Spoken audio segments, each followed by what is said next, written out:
You are listening to the Mountainside Podcast, and our guest for this episode is Michael Pintar.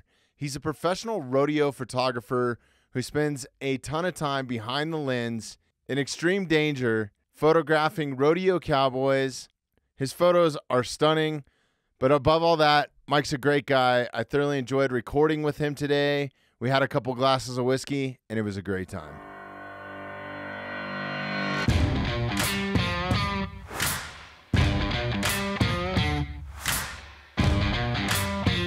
Go figure, right? Like, dude, I'm the nicest guy in the world. How do you avoid them?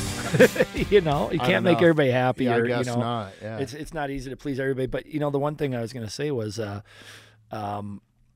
know, when it comes to music, I think a lot of people just assume because of the, you know, being around rodeo and such that, you know, oh, you must be in the country. But if I turn on the radio, you know, terrestrial radio, as they call it nowadays, I don't know any of the current stuff, you know, and thank God for things like Spotify, because I could just pick and choose. So yeah, I'll listen to Willie, but I'll put that right next to something like Stick Figure, you know, all in the same song list, you know, that kind of thing.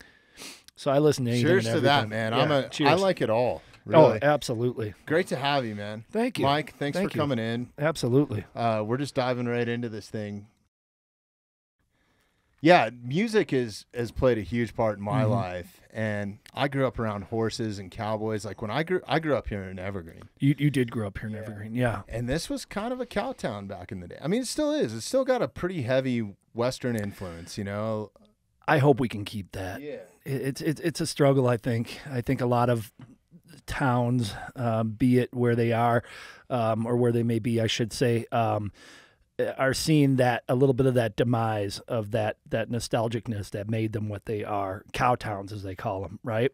Now, yeah, they're dropping like flies. I mean, really. Yeah. And you're, I hate to use the native, coin that term native, right? Yeah. Because I'm not. I think I'm. You know, we were just talking about the fact that hey, this is episode 97, and kudos to you. That's a lot of episodes. So thanks, man. It's gone by in a blur, honestly, and it's just like. Now I have about 96 new friends. I love it. Like I think only 2 of them didn't work out, but that is great. Yeah. You know, but as I mentioned, you know, my brother and I moved out here in 97, and we came out sight unseen, really, from Wisconsin. And you talk about growing up around, you know, horses, agriculture, you know, small town, country folk, so to say. My brother and I were, you know, from Milwaukee, Wisconsin. So that was, we lived the city life. And it was something where, you know, when we came out here sight unseen, we were living we moved out to Colorado Springs, and it was right around, it had to be right around this time or no, it was closer to our birthday because Cheyenne Frontier Days had just ended. And I'm one of those people, like many, that were inspired by the movies like 8 Seconds, right? You know, oh my God. Yeah, that was an incredible movie. It's supposed to discourage you, right, from getting on bulls. I wonder how many guys went and got on bulls because of that movie. Guilty as charged. Really? It was inspirational to me. You know, and bless the late great Lane Frost and those who, you know, rode with him, like your Tufts and Cody's and all that. But the whole thing about it is that they. We're driving by Cheyenne, and it had just ended a week before that. But we also had this monsoon thing going on. And so, in fact, I think that was the same weekend as we were coming through that Fort Collins had that major flood, that unfortunate flood that wiped out all that stuff. Spring Creek Trail, or that Spring Creek flood, or whatever they called it. But we got down to Colorado Springs, and I'm thinking, where the fuck are the Rocky Mountains? I can't even see them, right? And for the first week, we're there. This John Denver guy's full of shit. He's full of shit, right? You know, I thought the Rocky Mountains would be rockier than this, you know? And finally, there it was one morning. We wake up off of our apartment that we were living in on Uinta, and there was Pikes Peak right outside our window. And can't miss it, son of a bitch, this is beautiful. And the smell of the rains and the desert, high desert, I want to say mountain desert, and Garden of the Gods, all that stuff right there. So epic. Yeah, and so in '97, you know, like I mentioned, this is episode 97. In '97, you know, I was definitely a transplant still, and a lot had grown already, but it's definitely grown a lot. But it was really cool to finally see where we were living, sight unseen, city boys, wannabe cowboys, I guess, so to say. But Well, I think there's a lot of Western influence in the state of Colorado, though. You know, like, I mean, we were part of the Wild West and the gold rush frontier and all that sort of stuff, you know. And I think cattle ranching was a big thing here. Yeah. Back in the day. And believe it or not, like, I remember going to school and there was the only reason I know this is because I used to get black eyes from the cowboys, man. They were fucking tough motherfuckers. They were, you know, and I was a bit of a metalhead kind of growing up and stuff like that. And even I even rode horses and took horse riding lessons and, you know, did a little bit of team roping and a little bit of bulldogging and all that sort of stuff, like later in high school, because some of my buddies were into it. But I was always a metalhead. I was always the guy cranking Pantera. Might have had blue hair at one point, you know, and so I didn't really fit into that crowd. And like back then it was a little bit rougher. Like you were expected to be a cowboy. And I think like some of the rules when you showed up at these rodeos or whatever, you know, if you were participating, I remember my buddies telling me that like you have to be in a Western shirt, you have to be in a cowboy hat, like you have to dress the part. Oh, absolutely. Yeah. Especially in yeah, well, and I think that what do you call it? A code of ethics? I don't know, you know, but it definitely is something that has still held true, especially on the PRCA level. We're required to dress a certain way. I know back when I did my arena evaluation down in Fort Worth with the great photographer Click Thompson, who was one of the gentlemen that inspired me. Another guy that moved from out east and then lives in Fort Worth now and really does fantastic work. But you know, I thought when I was going to do the arena evaluation that the PRCA requires as one of your final steps to become a PRCA photographer. I thought, well, they're just going to grade me on my images. And really, I'm glad I asked ahead of time because it actually sort of alleviated some of the pressure, but it says, no, it's really more about how you interact. How do you carry out the ethics, so to say, or the image of what rodeo is trying to convey, both in the ways you interact with not only the fans, but the athletes. How do you stay the heck out of their way? I'm one of these people who does like to shoot. I don't know how you do that. We're going to dive into that deep here in a minute. Yeah, it's one of those things, but that's truly something that, you know, it's still the long sleeve shirts, you know, the jeans, the boots, you know, footwear's a little different on the photographer end, but yeah. It's not like Are you wearing some of the bullfighter cleats or something? No. Okay. Depending upon the event, I still probably, what I do, you just find a good pair of boots or two that you wear and swap them out every other day, or you find a good pair of like, you know, like a crepe soled type of thing that just keeps your feet more comfortable. But you know, you can't go in there with flip flops. I thought you were having to run, man, especially with camera equipment. I've been running a lot. Yeah, that's a tough one there, but we can cover that too. I've got methods for how we try to take care of that. So, yeah, exactly. Yeah. So, no, that's awesome. I guess let's dive into your background. You mentioned Milwaukee. Yes, sir. And the only place I've considered arson in my entire life is in Milwaukee. I don't blame you. It's at the Eagles Ballroom. Have you ever been there? Have you ever been to that place? You want to know something? I can't remember what they call it now. Right there on Wisconsin Avenue, right? You know who I saw there 100 years ago was Big Head Todd and Dave Matthews Band. And the interesting thing about it was Milwaukee fans are savvy with their music, or at least, you know, I think when you grow up in Milwaukee, we were bartending by the time we were, you know, as tall as this table in front of us here. So 6-year-old bartenders. Right. And that was when you got to spin your own music. You were always playing your own tapes or your discs or whatever. You know, we didn't have the Touch Tunes jukeboxes, or we didn't have the, you know, the everything that we could stream today or do whatever, right? But so you learned a lot about music, and you and I were just talking about, you know, how my diversity from music really kind of came from probably slinging drinks, but the Eagles Club, or as we called it at the time, Was it the Eagles Ballroom? Or Eagles was it Ballroom Eagles, or Eagles Club? Eagles Club. I don't know for sure because I'd only been there a couple times. Saw some, bands, but like I mentioned, here's this. These guys weren't even, headliners per se. They weren't selling out stadiums. But Big Head Todd, fortunately Milwaukee, like I said, were savvy with their music. And we're like, well, who the heck are these Dave Matthews guys, Right. So, and they originally had it lined up where Big Head Todd was opening for Dave. And we're like, no. Just Dave opens for Big Head Todd. And I thought that was kind of interesting. But you go there and it wasn't sitting or in assigned seats. You were just standing around like a regular bar room, Right. So I'm up there just high-fiving Dave and doing whatever. And I'm thinking, man, I think it's things like that inspired me to really, if I'm going to see a big name band, can't we just do it like that more again? And I know these guys got to sell out stadiums and stuff, but man, that's a great way to see You know them. what's cool about Dave is I have a lot of really close friends that are part of his production crew, and I mean, they travel around the world with him, putting on stuff. And I've worked with him throughout the years on and off.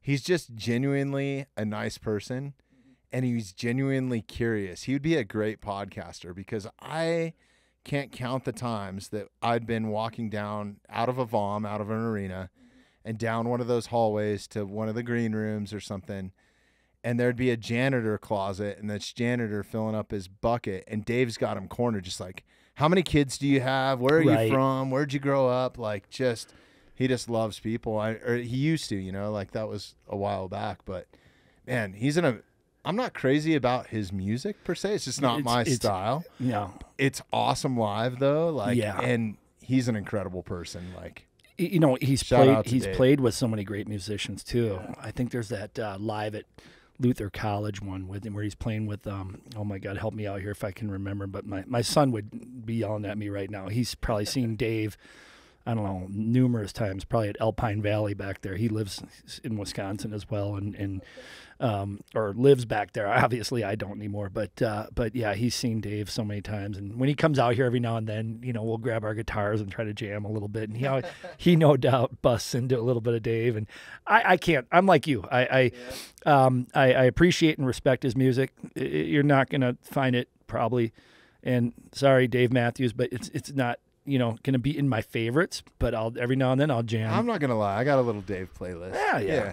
I like the raw stuff. Right? I love the raw stuff. I heard a thing a while back that he actually, some of the stuff he wrote, he goes, I don't even know what the hell I was singing about. There's a great interview that he did with Howard Stern. You know what you should check out is, I think it's at Radio City. They recorded 3 nights there, like a live production, live video of his concert, and a lot of it was done without, I think it was just Dave Matthews and maybe like a couple session players, but not the full Dave Matthews band. And a lot of it was like acoustic sets, and he talked about taking his family into the bush because they were so privileged, right? So he went back to South Africa, which I think he's originally from there, and he took his family into the bush, and they went and lived with this tribe somewhere out there for like 3 weeks, right? And they went from straight up, cell phones and iPads and all this stuff to like eating bugs and living in mud huts. Well, he had just come back from that trip, and he said that he was sitting around the campfire one night with all these natives and tribal people, I guess, that are still living primitively out there in Africa. And they started singing this song, and it was kind of like a ritual type thing and a little bit of like a welcoming thing. And he asked his translator, he's like, I want to know what the words to this song means. And he later in that concert, he did his own rendition of this song, right, to try to recreate it. But the tribal leader turned to him and said, this song is older than words. We've been singing this for that long. Like thousands of years. How cool is that? Wow. So that probably explains. Like he's one of those guys that goes out and has these crazy experiences like that. So that made me respect him. Like, just a cool story. Yeah, that's amazing stuff. That's really cool. And I think we can associate that to so many things. Where we go. All right. It's hard to be original today. Yeah, no, it is. So he did bring a lot of original vocalizations, sounds, music, and all that. Yeah, I think he's still doing that too, because like he's a huge artist, right? Mm-hmm. He could sell out football stadiums, right? He could be on a stadium tour. But I know for a fact, just because I got friends out with him right now, Mm-hmm. and he specifically goes and does all these kind of like, they call them sheds. So it's all your outdoor amphitheaters and not like the big ones. He'll go to like Bend, Oregon and play like 3 nights, and then I think they're doing like 2 or 3 nights here in Denver, and it's not at Mile High, So it's kind of cool. He kind of is keeping it real to that like intimate side of music. That's exactly what I'm talking about, and and I hate to sound privileged or spoiled, but those are the type of shows I'm going to go to, right? Yeah. I was talking to my girlfriend Jennifer the other day, and she grew up she's lived all over, but she technically grew up in Florida, and a lot of boating, as you can imagine, when she was growing up and things like that. But she was talking about a time where they, were in one of these really cool islands, and who shows up? Jimmy Buffett's playing there, and some bar, and just did it, probably like an hour-long set. But I think the best thing about it, when you can be in those places, they're just like anybody else, right? They know that in most cases, the people that are there, they're not running up and getting in your face. They'll sit down and have a drink with you. I don't need all the autographs. I don't need all that. Let me just hear you play. Whatever. Thank you for being here, and that's the best part about it. Yeah, no, I think that's really cool. And we actually brought this up in the last podcast. I had Mark Morrison. I was kind of telling you about that, and he's kind of outlaw country meets bluegrass meets like this French Irish music. It's wild, right? Like they have like a mandolin and I think they have like a stand-up bass, and he's amazing. He was our first like live music in studio. He played like 3 songs. Oh, he did. Awesome. But he grew up right here in Clear Creek too, which is cool. He's also a pro skier. But we got to talking about Willie used to live in Evergreen for a while. And we started talking about the Little Bear and how rough it used to be, and 7 days a week. we were born in 1980, so right, or around then. I think Mark's a little bit younger than me, but we were talking about, God, if we were there in the 70s, you probably would have seen Wayland hanging out with some of those biker clubs and stuff that were in town, and like how cool would it have been in a little town, There's no doubt that if the walls could talk over there, which they do, I think they actually do talk over there at the Little Bear. Oh, everybody's got something carved into them. Man. Yeah, and although I'm technically Evergreen, I am Clear Creek. So when I go home at night, it's usually up our Bear Creek, way past Witter Gulch. Oh, awesome. And so they always, I had always heard, Willie had his place up there, and then his daughter, and then I don't know if it burnt down. I don't know the whole history on it. I just know it's kind of cool. Yeah. But definitely, that's kind of good. It really bookends what we were talking about, because we were talking about small town. Yep. And there is something to be said about that, right? I mean, there is some really cool history to this area here, right here in Evergreen, and the Little Bear is one of those anchors, right? Yeah. It sure is. It sure is. Yeah, it's been there a long time, man. Yeah. I think it used to be like a mercantile or something, like way back in the day, and there's some old photos you can dig up of it. It's pretty cool. It's like, it looks like Wired Earp standing in the front door, like selling you beaver pelts or whatever. It does have that look. Yeah. Anytime you can go down a set of wooden stairs that are so worn in, that it almost, you have to adjust your feet. They're at an angle. There's holes in the floor. Yeah. There's just from upstairs. I used to get up there back in the day when they would pack that in and wonder, when is this going to cave in? When is this going to, and it was a church too. Do you know that? Did you know? I didn't know that. Yeah, we've been going to Cowboy Church there, and and it is nothing better than going to Cowboy Church, and they talk from the stage. Pastor Ed does that. There's bras hanging everywhere. It's the best. I got up on the stage. Is that Ed Shirley? Yeah, Ed he's Shirley. an awesome guy. I've known the Shirleys for a long time. He is great. Amazing. That whole family's amazing. They're really cool. Ed's a great guy, and here's the thing. He's one of these people that says, look, you don't have to, just because I'm up here talking doesn't mean you have to buy into every single thing that I say. You may agree, you may disagree, but the message that he puts out really kind of rings a bell, and that's pretty neat. Yeah, super cool.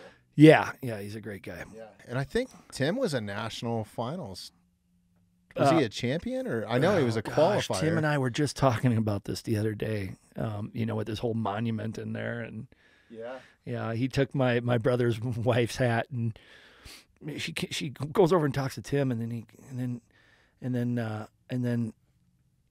then she comes back without her hat, and we're like, "Where the hell's your hat? What'd you do with your freaking hat?" Oh, Tim's taking it. He's shaping it. He's cleaning it up for me. Like, well, you'll never see that thing again. For people that don't know what we're talking about, we got a local living rodeo legend here. He's a few years younger than me, but he made it to the top 15 guys in the world in bareback riding, which is bucking horses, it's insane. If you've never been to a rodeo, I urge you just to go to one, just to see what it's all about, because it's pretty exhilarating. Yeah. High energy. Let's go. I want to go back. We're burning through the time already. This is awesome, man. Cheers. Hey, cheers. Great having you in here, man. Thank you so much. It was good catching up with you the other day too. And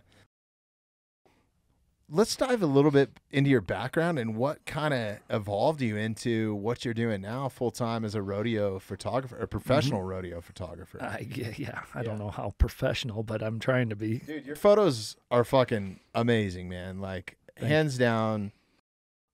I know I have a photographer's eye, I think, until I see somebody's photos like yours. I'm like, man, I suck at this. Oh, jeez. But I love capturing, like, all the stuff that I've shot in the past has been action sports, rock and roll. I had a photography company for a while, and I used to get called for weddings. Like, I could have made a fucking killing shooting weddings, but I never took one of them, right? The closest that I came to, like, a cookie cutter photographer was I did a few portraits for friends just for free, right?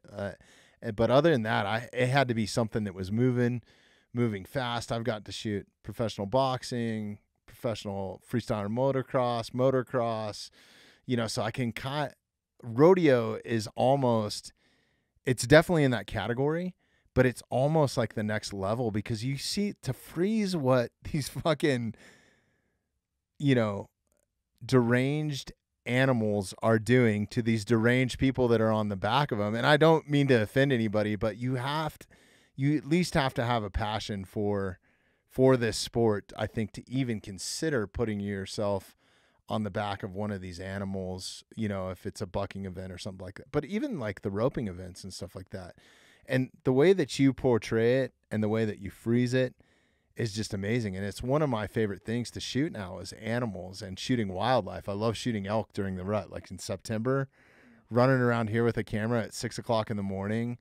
Nothing makes me happier. Right. It really doesn't. And so, yeah, I love seeing, pissed off animals in that captured moment in split second in time, So, and you do a really good job of it. We don't have Jeremy in here because, certain reasons. Certain reasons, Jeremy. Shout out yeah, to you. let's just pull up some of the stuff. Like, first of all, I mean, I want to get into some of your gear a little bit too. We're going to geek out a little bit on that. Oh, no, that'll be fun. I mean, this is insane, man. Yeah, and the quality and just how it's blowing out in the background, and that's something I would hang on the wall in here. You know what I'm saying? Like, I'm gonna find something for your wall too, if you don't mind. Okay. I'd love to donate something to you. That'd be awesome. I was thinking about it today. I go, well, I haven't been in here, so I don't know what would work. But and it's not like I'm gonna come in here with one of them 20x60s and just steal all your space, right? You know what I mean? Yeah. Well, geez, we had room for other pictures until Pintar came in here. But thank you. We'll probably work. I'll probably talk a little bit backwards here, but when you take a look, like, for example, this is just recently here at the Evergreen Rodeo, which was Father's Day weekend. Yeah. So, and bull rider there, Kyle Gardner. Shout out to you, Kyle. Here's the thing that's interesting about it, and there wasn't a single bull rider that covered that weekend, and it's tough because I actually got on bulls for a while when my brother and I first moved out here. As I mentioned, sight unseen, come out to Colorado Springs, and about 2 weeks into it, Tuff Edeman's getting inducted in the Pro Rodeo Hall of Fame, kind of going back to 8 seconds and all these people that were become your idols. Yeah. I told my brother, I said, hey, let's go down to the Hall of Fame this morning and go get our pictures taken with, Tough Hedeman and see if we can, say hi to him. And I roll in there with some crushed ass straw hat thinking I'm a cowboy. I've got 2 buttons already down on my shirt. I look like I should be on a sailboat or something instead of a cowboying up.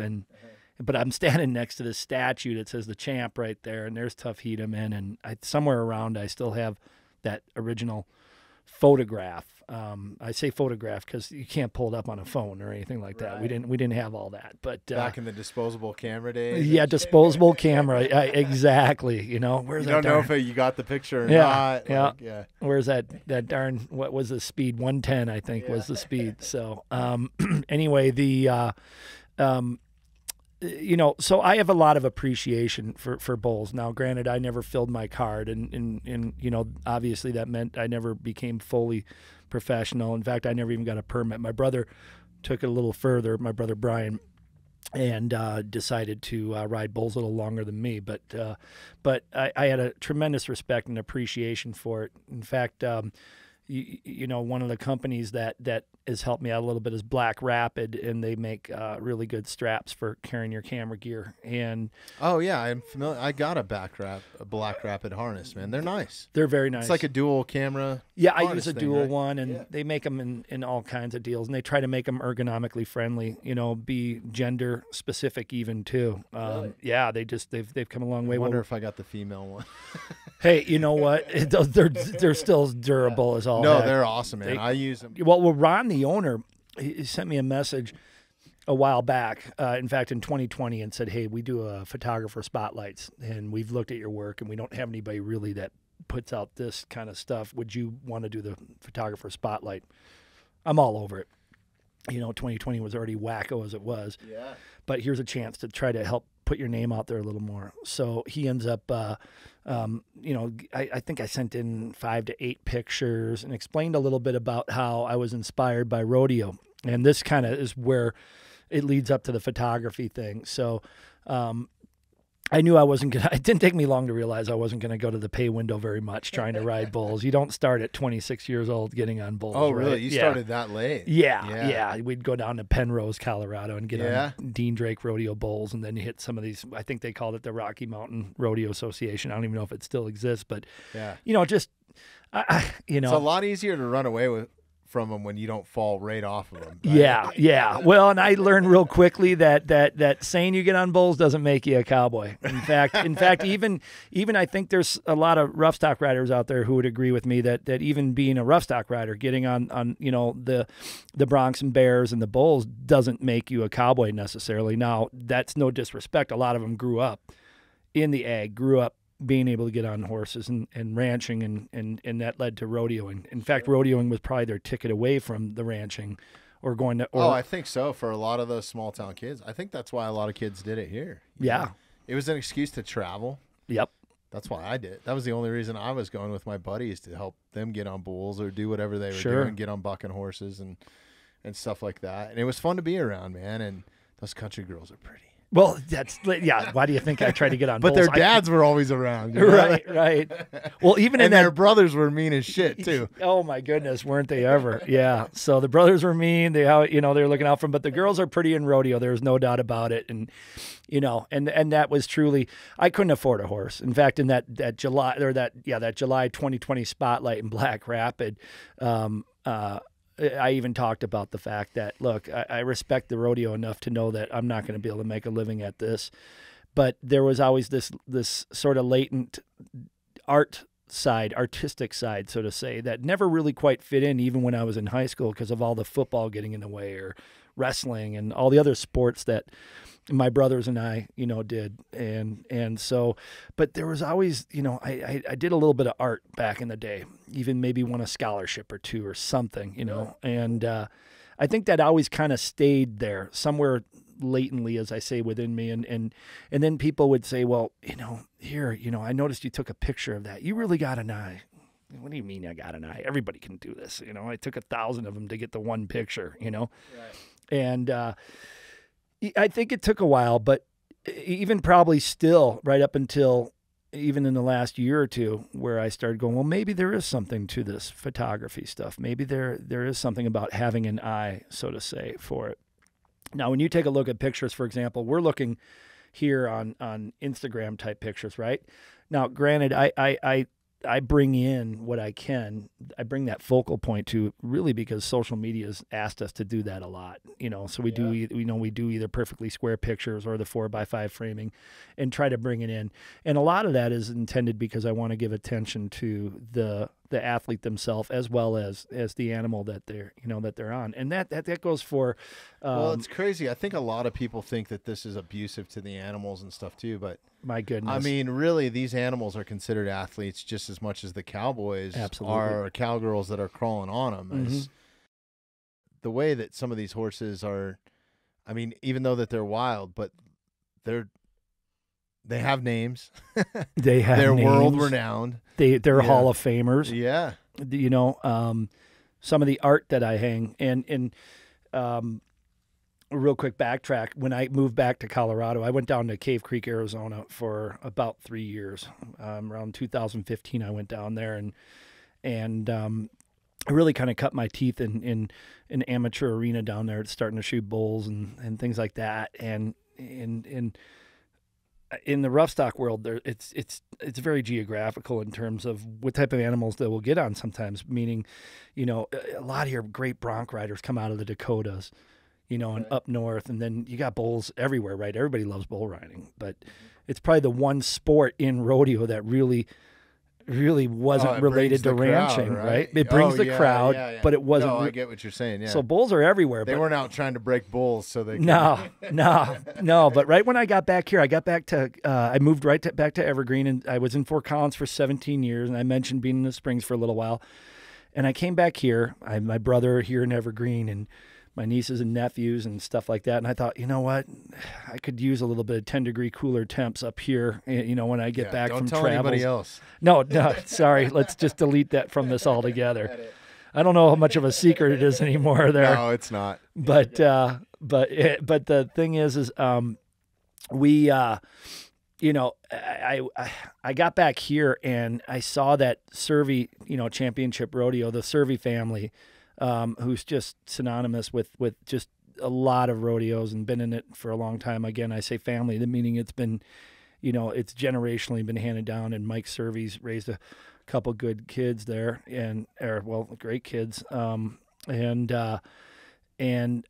They were running this, what they call Ace High Rough Stock Academy out east, out in Stoneham, Colorado. So, about roughly 2.5 hours east of here, just south of Kimball, Nebraska. So it's like a school for guys that wanted to learn how to rodeo or something? Yeah, it's for kids that want to, I say kids, but they want to come out and they can learn to get on their first saddle bronc or bareback horse. We're not doing any bulls out there, but I had called up Binion's wife Hannah and said, "Hey, can I come out there and just shoot? I know you don't know me from Adam, even though I'm from Colorado, or I lived here for a while, and then I met you guys through Cave Creek Rodeo that you hosted every year as the stock contractor. I'd love to have the opportunity to come out and shoot with you because, quite frankly, I'm sick of photographing bulls." And Hannah's like, "Sure," and I get out there and, well, who's this guy? It's ranchy, right. Man. People they want to know who's on their land. I mean, this place is beautiful. It's really, when people say out in the middle of nowhere, it's truly out in the middle of nowhere, but it's just this amazing arena that's, squared off. It's the rails are all built with old telephone posts. Really? And, yeah. And it's just, and I go, well, geez, this is really cool, but I don't even know where to start, but I'll just start shooting. And I tell people that that arena itself has become a really good proving ground for so much more than just not only myself, who learned to shoot a little bit better. These young athletes are getting on, 4, 5, 6, 7 horses a day. Wow. And these are also horses that, are young colts or, really young, so the animals mares. The animals are too. new. The riders are new. The photographers are learning their, to find their passion a little bit better. The pickup men. Now, granted, Chase is a Hall of Famer. Chase Servy's a Hall of Fame pickup man, and the great, like Randy Britton, who's really come along and does a ton with that, and now is pretty much, part of that whole family. Those guys are awesome. But then we even had a couple weeks ago at the recent Academy, Taos Muncie, who's been, world champion, rider himself. But then he's out there doing pickup man work the other day. I'm like, What the heck is Taos Muncie doing? And he was amazingly good at it. So people are out there, not only, So a sense of community almost. Yeah, and it's a proving and training ground for so much. But it's also about going back to those ethics we're talking about. It's very much, yes, ma'am, yes, sir. About, Doug Champion, who's just been phenomenal at working with athletes and the whole gang and that are part of the whole champion, living. They're about teaching and training the up and coming rodeo athletes and current athletes, about the importance of, proper healthy living and exercise and all that. They're out there helping out, so that these kids are getting on the right track. Yeah, and I think that's another misconception with it too is, the guys that are doing this at this level now is in as good a shape as a UFC fighter. Mm-hmm. It seems like, they're in incredible shape. You really have to be. Part, yeah. The best way to put it, I heard somebody say this, it may have even been Doug, but, you are your own business, so to say. So if I got 10 fingers, 10 toes working here and I need the rest of everything else to work and follow in line and in sync, it's about nutrition and taking care of yourself. You are your own business. You're open for business and you've got to take really good care of your body versus some of the old school mentality with rodeo. If you want to go down the road and drink beers with your buddies, smoke and just hit it up, cigarettes, just get those, Chesterfields lit up. I don't even know if they still make those, but the Marlboro Man, right? There was that image, like they say it in, drinking, loving, fighting, cowboys, right? That's kind of the thing. Well, that can still be true, but if you want to make it in the top 15 nowadays, you have to invest into yourself. You have to invest into your body, both your mind and physically, and then you're going to make a go at it. So, and I think one of the best things to happen too with rodeo is a sexy sport now. Look at the fashion. Yeah. When the national finals rodeo ended up in Dallas and in the Fort Worth area, during the COVID year. Is that what happened? I thought it was still they took it out of Vegas. It's back in Vegas, but for that 1 year it went down there. Now, granted, the Texans wanted it to stay down there, and they did a hell of a job. In fact, I just recently got to go shoot at that arena during the American this last spring, and it's massive. It's incredible. But what was just was it the same? It might have been the same stadium. I'm trying to think if that's where where the Cowboys play. I can't remember if they did it there or where the Rangers play. I've been in that stadium a bunch. Yeah, it's unbelievable. Okay. But I can't remember if that's where they did the NFR or not. But the point is they're next door to each other, so they're it right could be there. Confusing. They are. Well, and then the Rangers playing a new stadium now too. So, right. but either way, they had it down there, and in Fort Worth. Old Town Stockyards, Fort Worth, became this, between all the extra new infrastructure and that went in there, it's like the fashion district now, So rodeo's sexy, and it became fashionable. And so with that has come a lot of endorsements for these athletes too. So, we used to talk about your Tiger Woods and your Michael Jordans and all that. Well, the fashion's really fallen into that too as well. And on the rodeo end, from hats to boots, these guys are getting endorsed by a lot of No, big it's companies. crazy. I worked for Monster Energy for quite a while, and I know that they were I think they're the title sponsor of the PBR or something, right? The Pro Bull Riders. Yeah, they're right in there. Pro Bull Riders Tour, or? Yeah, the professional bull riders. Yeah. Yep. And I always wanted to go shoot that because that's who I used to shoot for a little bit. And Mm-hmm. yeah, never got the call up for that. But That's high energy. yeah, I probably was too fat and slow to get out of the way, and they knew it. Oh, I was blessed with the opportunity to go shoot a couple Yeah. PBRs this year. Andy Watson, who's been doing it for over 26 years and has been really, in terms of the imagery that comes out for the PBR, Andy Watson is one of the forefathers in that. And he had, I think I had mentioned to you, I got the call up, so to say, hey, come shoot out here. And I got to do Sacramento with him. And then I actually went back to Milwaukee, which was really cool. Oh, that's kind of cool. Yeah, back I got to to the see hometown, huh? Yeah, I got to see my older brother Jeff, and then my mom Diane back there, and hang out with them, and right there in where the Bucks play, which obviously they were just recently NBA champions, so it was really cool to do that. Although it was a new experience for me to be on catwalks and setting up lighting and hanging from these big catwalks inside the stadiums. You were doing all that too, Yeah, huh? yeah. We were Shit. hanging our own lighting, and so Andy Watson, as I mentioned, is been doing it for 26 years. So for him, it's like clockwork. He just walks along those things like somebody who was building the Empire State Building. Building. A pucker factor up there. I mean, I kind of cut my teeth in that business in rock and roll and doing rigging and stuff. And those rock and roll riggers, they go out like on an I-beam. Yeah. And they're 100 feet in the air, and there is some safety involved. They're clipped in and stuff, but they're pulling these chains up that weigh, by the time you get 80 feet of chain out of a box, it's at least 50 or 60 pounds. Right. And that's all they do all day long, man. They're savages. Yeah. Super cool. They are really cool. Yeah.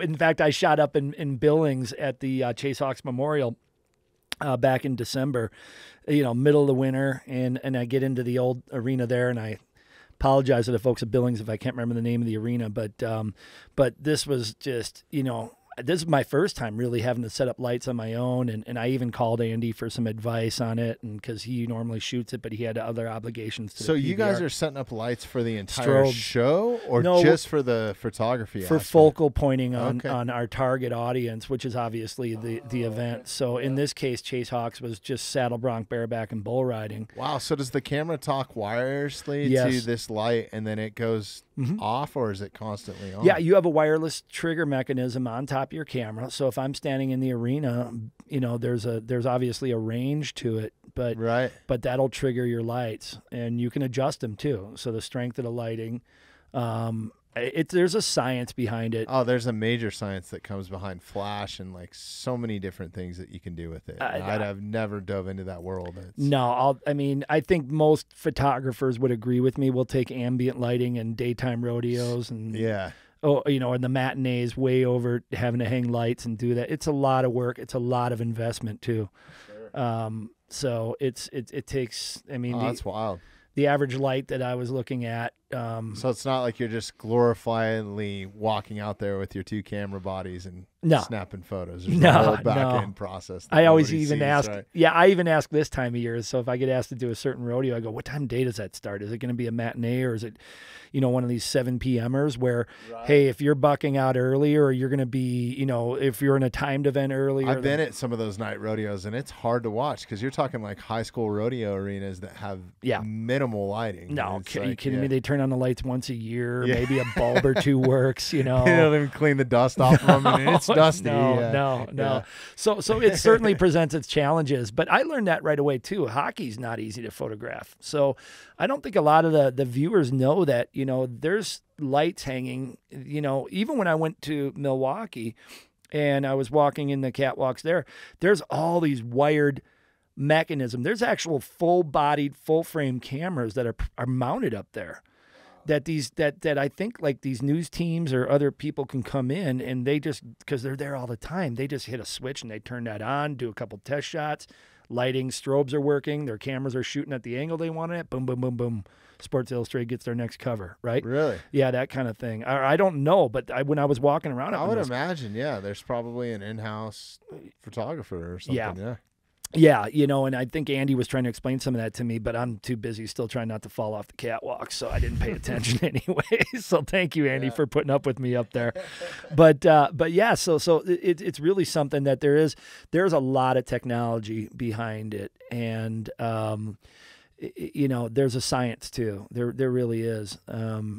I hope that knowledge, that intellectual property, so to say, that we have up here in our cabases is allowed to be able to stick around a little longer, because quite honestly, I think we're only 3 years or less away from probably the cell phone just taking care of all of it now. I know. And I get more reliant on my cell phone now. And to handwrite notes, it's still something that my brain works best. If I have a pen and I see it sitting in front of you here. Yeah. I think you're the first guy to bring a notepad, so hopefully I'm not that intimidating. No, well, I was afraid I wasn't going to have anything to really bring up or talk about. Dude, but we're apparently already an hour in, and we haven't even touched on what I want to. We're struggling. Yeah. This is what normally happens. Like I was like, oh, maybe we'll talk about this, and then fucking next thing you know, 2 hours has gone by. It's right. Simple. Yeah, we can go back to talking about music, right? But yeah. Myself and my buddy Mark Montoya have talked about this. He's one of the most prominent coaches in the UFC, and super dialed in, razor sharp focus. I mean, he has like 30 or 40 fighters that he's keeping track of and training, and making sure that they're on track. And he's in somebody's corner like every weekend. But he's a handwrite notes guy, And what sucks is when you lose your fucking notebook. You know what I mean? Like stuff like that. So I've been considering, getting one of the pens for the iPad or something, but it's still not the same. Right. And I was, do you listen to, I'm going to draw a blank here. Is it Andrew Huberman? Have you ever heard him? He's like a neurologist, science guy. He's an old punk rock skater guy, but he has a podcast now. Really? And he talks about like, one of the podcasts that I was listening to with him, he was talking about just the fact that we don't write incomplete sentences anymore, and actually putting a pen to paper is so good for you cognitively, as far as accomplishment and releasing dopamine and certain chemicals in your brain and the motor function, right? Because instead of tap, tap, tap, you actually, if you're writing in cursive or something, it's so much more textile, and there's so much more nerves and receptors and things that have to happen with your eyes that communicate with your brain. So he's like, basically we're getting dumber by sending these texts, and not, back people used to mail a letter, you know what I mean? And you wanted it to be good, especially if you're writing some hot chick, and you're at war, or something like that. Like you wanted it to sound good. So you had to think about it. So it's like cognitively that right there is way better for you. So I know that you're smarter than most of the guys that running around with their phones. And I probably could have written this in cursive. That's pretty nice handwriting, though. Our parents my parents were school teachers, and so Dad taught English, Mom taught 7th and 8th graders, so that covered a lot of topics and subjects. And I even asked my own son. I said, "Hey, he's 26 now, but did they ever did they teach you cursive?" He goes, "Yeah, they did." I'm like, "Good, because they don't teach that shit anymore." They just do not teach that. They don't have to learn that anymore. I heard that you can't even bring up the Declaration of Independence because kids don't know how to read cursive. That's not right. I don't know. Don't quote me on it, but I think I've heard that. And how sad is that? And you're right. Writing notes is great. You're right. We do lose them. And so technology, unfortunately, is our friend and foe, because you can write notes now and scan it, take a picture of it. I'm gonna teach you a little trick here. Okay. So, and I'm no way sponsored by this company. I'm just gonna look it up. But this is an app that I came across a few years ago. It's called Day One. Okay. And it's a journal, and you can add as many journals as you want to it. So you can title them. I probably have 150 journals that are like goals that I'm never going to accomplish and all this shit, shit for the podcast, focus realignment. Like I have some of them fucking labeled and shit, dude. Like I'm a psychopath. You'll come back to that stuff though. Oh no, I do. And it's all in one spot. But the best part about it is I handwrite a lot of stuff. Mm-hmm. And I'll just, in this app, it'll archive it. It'll give you the location, what the weather was, whatever, and then you can just take a screenshot, or you just take a photo of the notes, and then they're all right there. Beautiful. So I've just gotten in the habit of doing that, and then I'm still getting my handwriting in. So how great is that? it's fucking ideal, man. It's great. And then you can go back and, there's all kinds of back end stuff too, and it's like $30 a year or something. See, but that in and of itself is great. Like you said, you may be putting something in there that I don't know if I'll ever come back to this. I think it's encrypted too, so it's not like somebody can just dive into it. Yeah, and you're going to come back to that though too. I've come across notes, and I'm so glad that I didn't delete. Yeah. Because, even just that simple little note that I may have typed in it that night or put in, granted I didn't handwrite it, but I may have put it in there, and I've gone back to it. It re-inspires those thoughts. Yeah. Generally, because it was that important that you put it in there, that you can kind of re-enlighten yourself again. Kind of like music. We're talking about, music 100% sets the mood, right? Yep. Like if I'm ready to go crush something like the gym or something, yeah, or a mountain or something that I need to do, it's going to be some death metal playing, man. I'm laughing because then there's an occasional note where you might go, the fuck was I writing here? You get that too, Yeah, no, so, I know exactly what you're talking about. But this is cool because it keeps track of it all. Yeah. Then you can go in and change it and move it from folder to folder or whatever. It's super simple. Yeah, it's really simple to use. You can attach, if you get an email, you can attach that. Beautiful. It's pretty cool. I love plugging stuff that, we use that, If they want to sponsor me, it'd be great. I've plugged it like fucking 4 Shout times out. on this thing. Yeah. Right, exactly. No, I've got a bunch of that. I sponsorship. mean, I even talked about BlackRapid, and Ron has been great, you know. And I think they've said, you should probably take the next step and be an ambassador for our product. Well, I think I've been ambassadoring, so to say, for them for a while now. So I tagged the shit out of them in every pick. Well, back in November, and my girlfriend's going to yell at me for this one because she'll tell me just to shut up. It's not, don't try to put a sob story out there. But all my gear was stolen at the Battle of Bismarck up in Bismarck, North Dakota. And bless the people up there. They were awesome. And Chad Berger and the family up there that, run all the bulls. Do you have it insured? Well, sadly, I didn't have it all insured. And it was pretty much equipment that was less than 6 months old, because a year before that, down in Denver, and again, we're one of the number one car theft auto places in the country now. Really? Yeah, I don't know if you know that. Statistically, we are, but my truck was stolen down in the tech center. And fortunately, I had all my camera gear with me up in the office that I was working at. And so I didn't lose my camera gear then, but when I lost my truck, and never got it back. Well, they found it, but it was after, everything had been already settled. But I called and wanted to get an independent policy for my camera gear, and they said, well, you're going to have to wait. Oh, what do you mean I got to wait? Well, we could sign you right now, but here's the thing. If you just give it a year, no thefts, no nothing, you're going to be good to go. Well, that theft happened in October of, I want to say 2019. 2020, no, because and then 21. Okay, so in 2020 of October, truck gets stolen.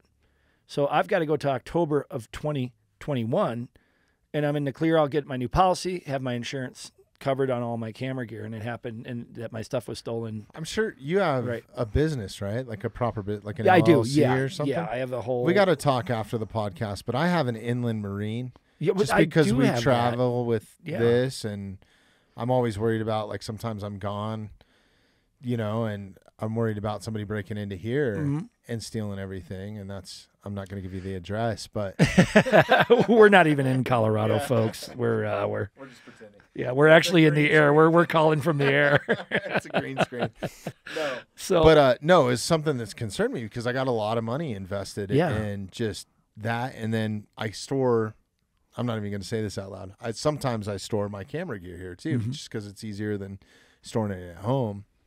And I think I pay like maybe $40 a month, and I'm covered for like $15,000. So that's pretty. I mean, that's good to me. Yeah. Well, my I don't know if policy they'd now actually is up to fucking cover it. 25. I've never had to put in a claim. Well, thank God you haven't had to, right? Yeah. But super fortunate. It makes you a little nervous when you leave. And here, this is the one thing that's going to kick my ass still to this day. Apple makes those pods that They're $30. $30. I threw one 3 in pack for $100 or $90, and I you're threw good to one go. in my backpack. Mm-hmm. And every time I leave the office It or tells something, you? it'll tell me Yeah. like, "Hey, you left your backpack, dumbass, at fucking Yeah. this address or whatever." So hey, listen Super out there, cool. you jagaloons. Go Yeah. ahead, try me, because you're only going to get so far before you figure out where that thing is. I've got it in everything I have right now. Yeah. I even put it in my jeans. I'm just kidding. The point is I had those. I just didn't set them up. And Yeah. So, but No, you those know, things are great. well, the gear never showed up, right? And you were asking what I was, what do I shoot with now? Well, I converted over from the traditional DSLR mechanical shutter type stuff, or the mirrored to mirrorless. Nice. Are you on a Sony or something? I shoot Canon.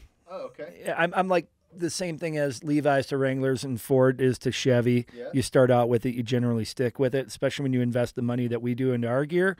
Yeah. I was this close to going to Sony just because their mirrorless was so good. But then Canon came out with this R5 model that I shoot with right now. So were your old lenses? Because this is the trouble that I have. I'm still have DSLRs because I'm not really doing too much heavy stuff, so I haven't made that jump as much as I want to. Mm-hmm. Because all the money's in the glass, right? It's the all about camera the glass. bodies are kind of whatever, but You depreciate your camera bodies in 3 to 5 years or less. yeah, I say about 2 to 3 to be, because the technology changes, yeah. But are those lenses compatible from They Canon to- convert. So if you switch over to a mirrorless body, Canon made an adapter for it so that your traditional DSLR lenses will convert over. Nikon's up to speed with it.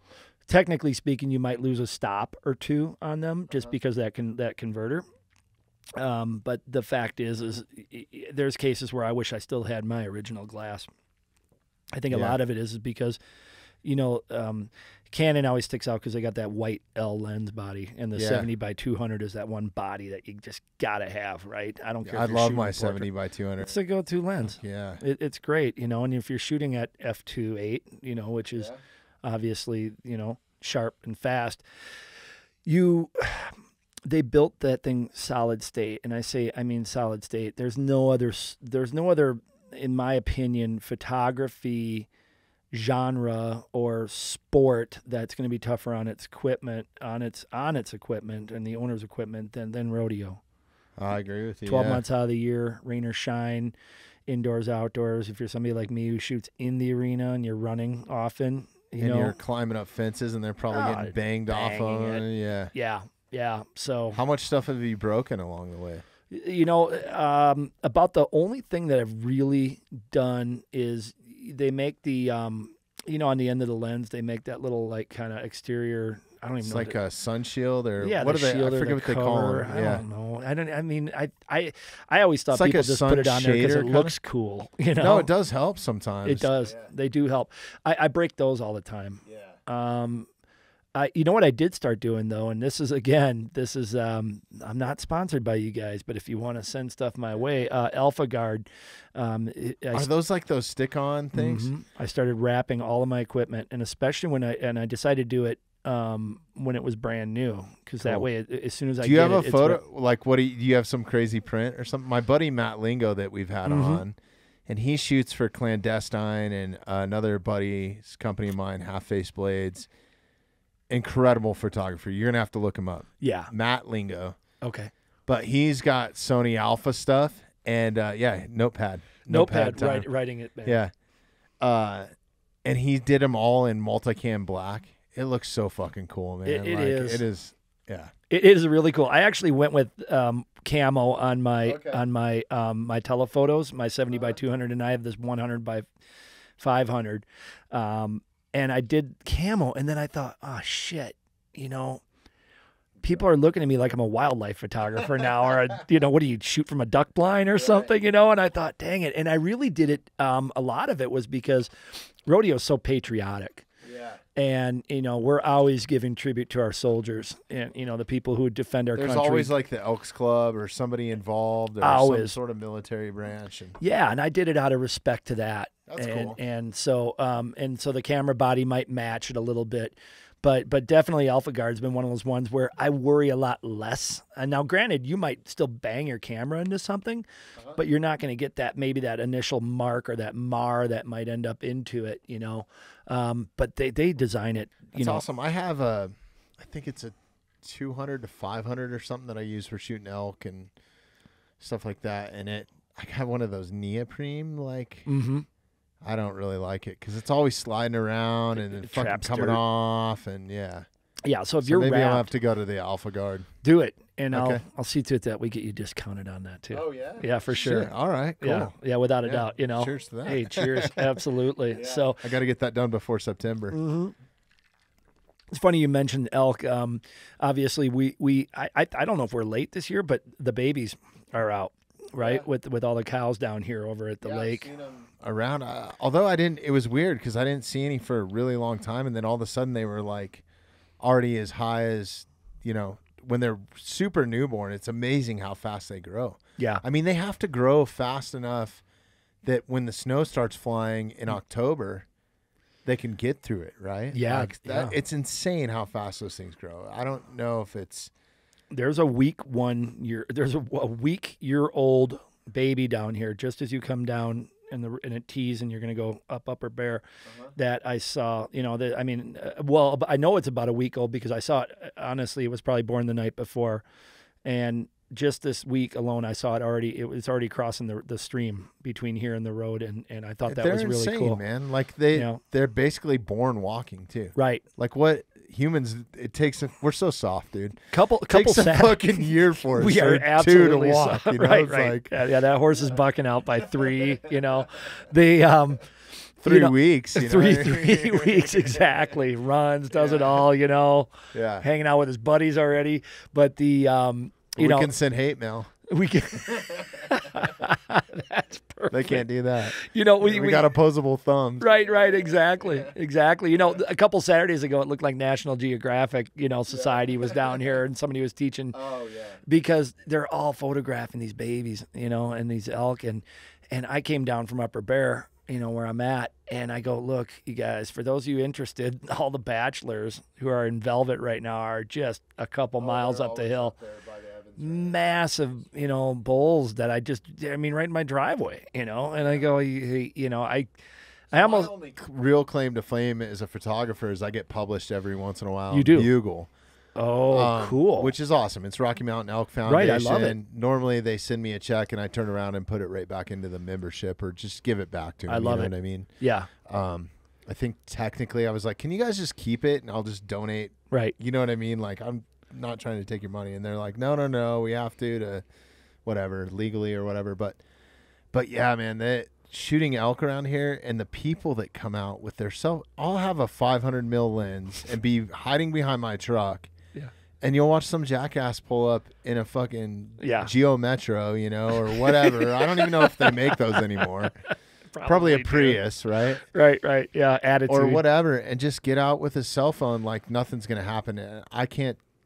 I'm out a lot in September. I'm either out elk hunting. Right. We talked hopefully archery I'm going to be doing too. that. Yeah. You know, and you and I were talking about you know, the whole archery thing. I love it. But my favorite thing to do is to get up here and just run around with my camera in September because the bulls in here are 300-400 class bulls and they're incredible. You can get, you know, there's 30 feet from them if you want it. You could get as close as you want. You sure That's can. safe, you know. And I've had moments where I've been up like shooting them on the golf course kind of and stuff, and I've walked up on the golf course, and the next thing I know, I'm in between 3 bulls without even knowing it. Right. Yeah. And I think I'd rather be in the way of a rodeo bull instead of. Honestly, yeah. Because those things put their heads down and they go like. Yeah, that's a really good point because I would agree with you. You can move away from a bull. I mean, we've watched, you know, the bullfighters. They kind of clip their horns every once in a while. Well, they clip their horns, and if you watch the bullfighters, they get as close as they can before they kind of turn and shift, and that bull keeps going. The bullfighters today are fucking amazing, aren't they? They're so incredible. I follow this. Actually, I was watching some of it before you came in. What's his fucking name? See if I still got it. You gonna say Cody Webster? No, it's a younger kid. I He's a think great he's guy, an by the up way. and comer. Blake Miller. That's here it is right here. Yeah. Do you know this guy? I don't know him personally, but I've watched some of his stuff, and listen to that. He's constantly posting shit like this, you know, like These guys, they're freaking amazing, man. they really do get after it. I mean, hard, and they train, but like like anything else, they're training, they're doing it. They're doing it hard, I don't know about all of his hair videos, but yeah, Blake, if you want to come in, shout out. We'd love to have you in, buddy, that and would talk be some awesome. bullfighting. So that would be cool. Yeah. These guys that are doing it though are just unbelievable, and again, you could probably throw 8 to 10 names out there right now, that are just phenomenal out there and getting after it. And, again, they're just as important. They're so critical to it. I don't think people realize how critical they are to making that bull think twice before, running over there's that a athlete video when of they're Blake bucked I off. was watching, somehow he followed us on TikTok. I don't even know how the hell. So I was like, and I'm new to the whole TikTok thing. My daughter's like, you got to get on TikTok, whatever. So luckily I have some social people that are helping me out, but I just went through there and we have like 0 followers on there or whatever. But Blake is one of the guys that followed us or something. So I was checking out the people that were checking us out, and I went to his page and it was amazing. And the first video I see is him just like literally putting himself in between a cowboy that's down and this 2,000-pound bull. And he gets picked up and rocked back up against, is it the chutes? Is that what they call it? Sure. Yeah. Yeah. And just gets, and it's solid steel, right? Those chute doors or whatever they are. They don't budge. Yeah. So he gets slammed in that, and then the bull comes back around with its whale tail and just stomps the shit out of him. Right. And it was all to get the bull rider out of the way. Like, he didn't need to be there.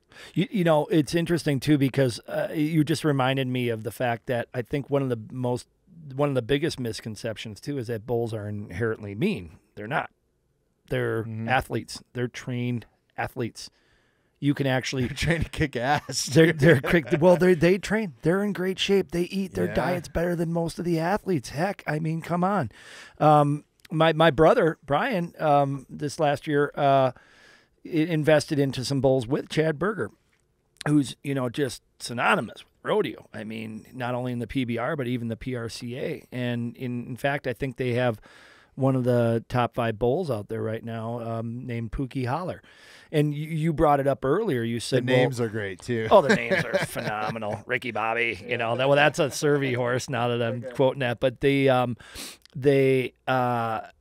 we care about these animals a lot, and people think, well, all right, yeah, sure you do. Well, I know my brother was cutting a big check for the 3 or 4 bulls that he has over there with Chad. I mean, I'm talking, this isn't just, I paid to feed him one night. We're taking care of these athletes. Taking the whey protein. These animals. Oh, they're doing well. I'm not saying we're rubbing them down with sake or any of that, but the point is these they really truly are. The animal is just as well as respected of an athlete, animals, And every year this time of year, we're in Cowboy Christmas now, or we're right on the verge of it.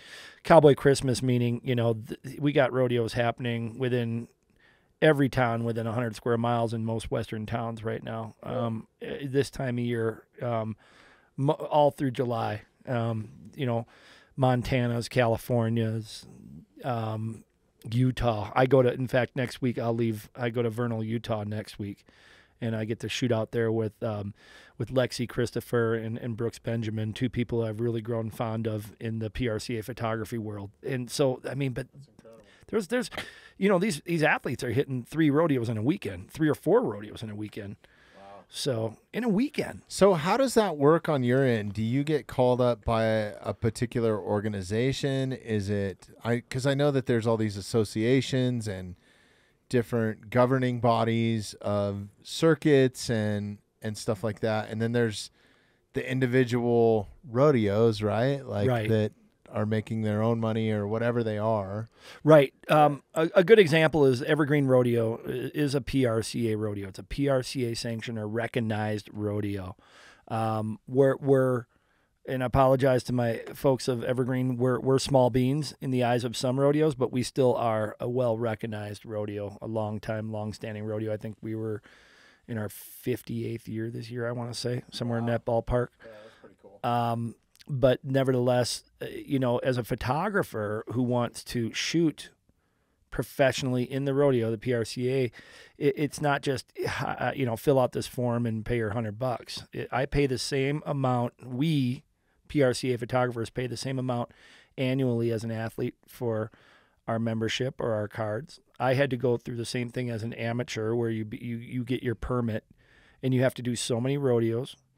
And you have to turn in a portfolio of events that you've shot, get graded on it, judged on it, do the arena evaluation like I mentioned earlier, and then maybe you'll get on board. Oh, and not to mention, you have to have letters of recommendation, both from but at this least is the professional level of for rodeo, PRCA. right? Yeah, exactly. Yeah. But it is kind of cool to say, hey, look, you know what? I actually took the steps to get to this, and it gives me the opportunity to say, well, all right, well, I want to go shoot that rodeo, or I want to go to this one now. Well, I have the credentials to say, all right, I've earned the right to be able to probably go into the arena and shoot that. That doesn't guarantee you can do it. You still want to have your relationships with the rodeo committees no matter what town you go to. So fortunately, because I live here, I'm tight with our rodeo committee. Vernal will be my first time next week shooting out there, but I hope that it's just a good, warm welcome there, and I'm excited to be able to shoot with my other colleagues. There's some rodeos where you might be the only photographer. I think I'm doing as far as I know, I'm still doing the War Bonnet Roundup in Idaho Falls in August, and then turning around and coming back and shooting at Yuma here, Yuma, Colorado, and so, these are things that weren't open to me prior to being a PRCA photographer. So the opportunities are presenting themselves. Is the paycheck? Probably not so much.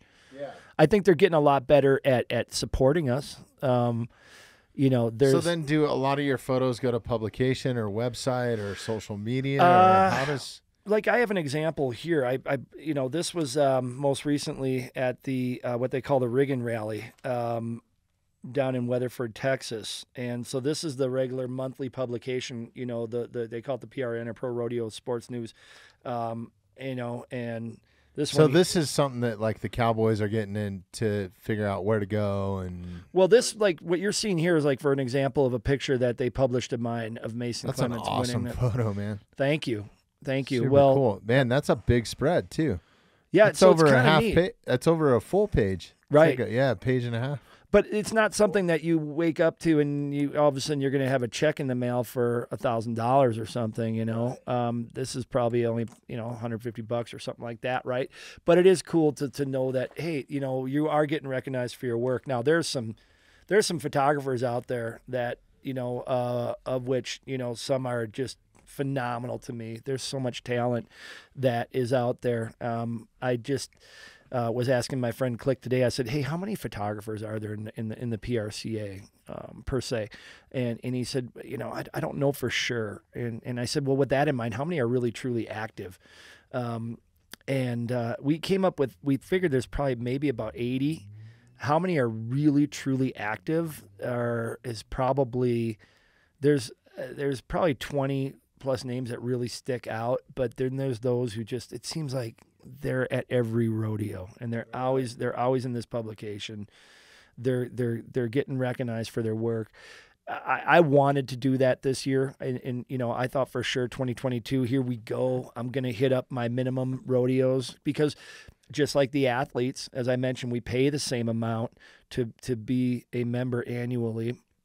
Heck, I can get fined too, just like an athlete, if I no-show or if I screw up or I interfere with a ride. So when you do you have to put in an application like, hey, I'm going to this particular spot or town or event? Generally, what we'll do is you let the PRCA know on a weekly level. We usually get We're an doing email. a deep dive, but I'm genuinely curious about this. No, So, it's great. I had to learn too. Nobody really shows you the ropes on this stuff too, by the way. That's kind of the shitty part about it is wannabe rodeo photographers out there. Listen right. up. Yeah. You know, I think we're going to get better at it.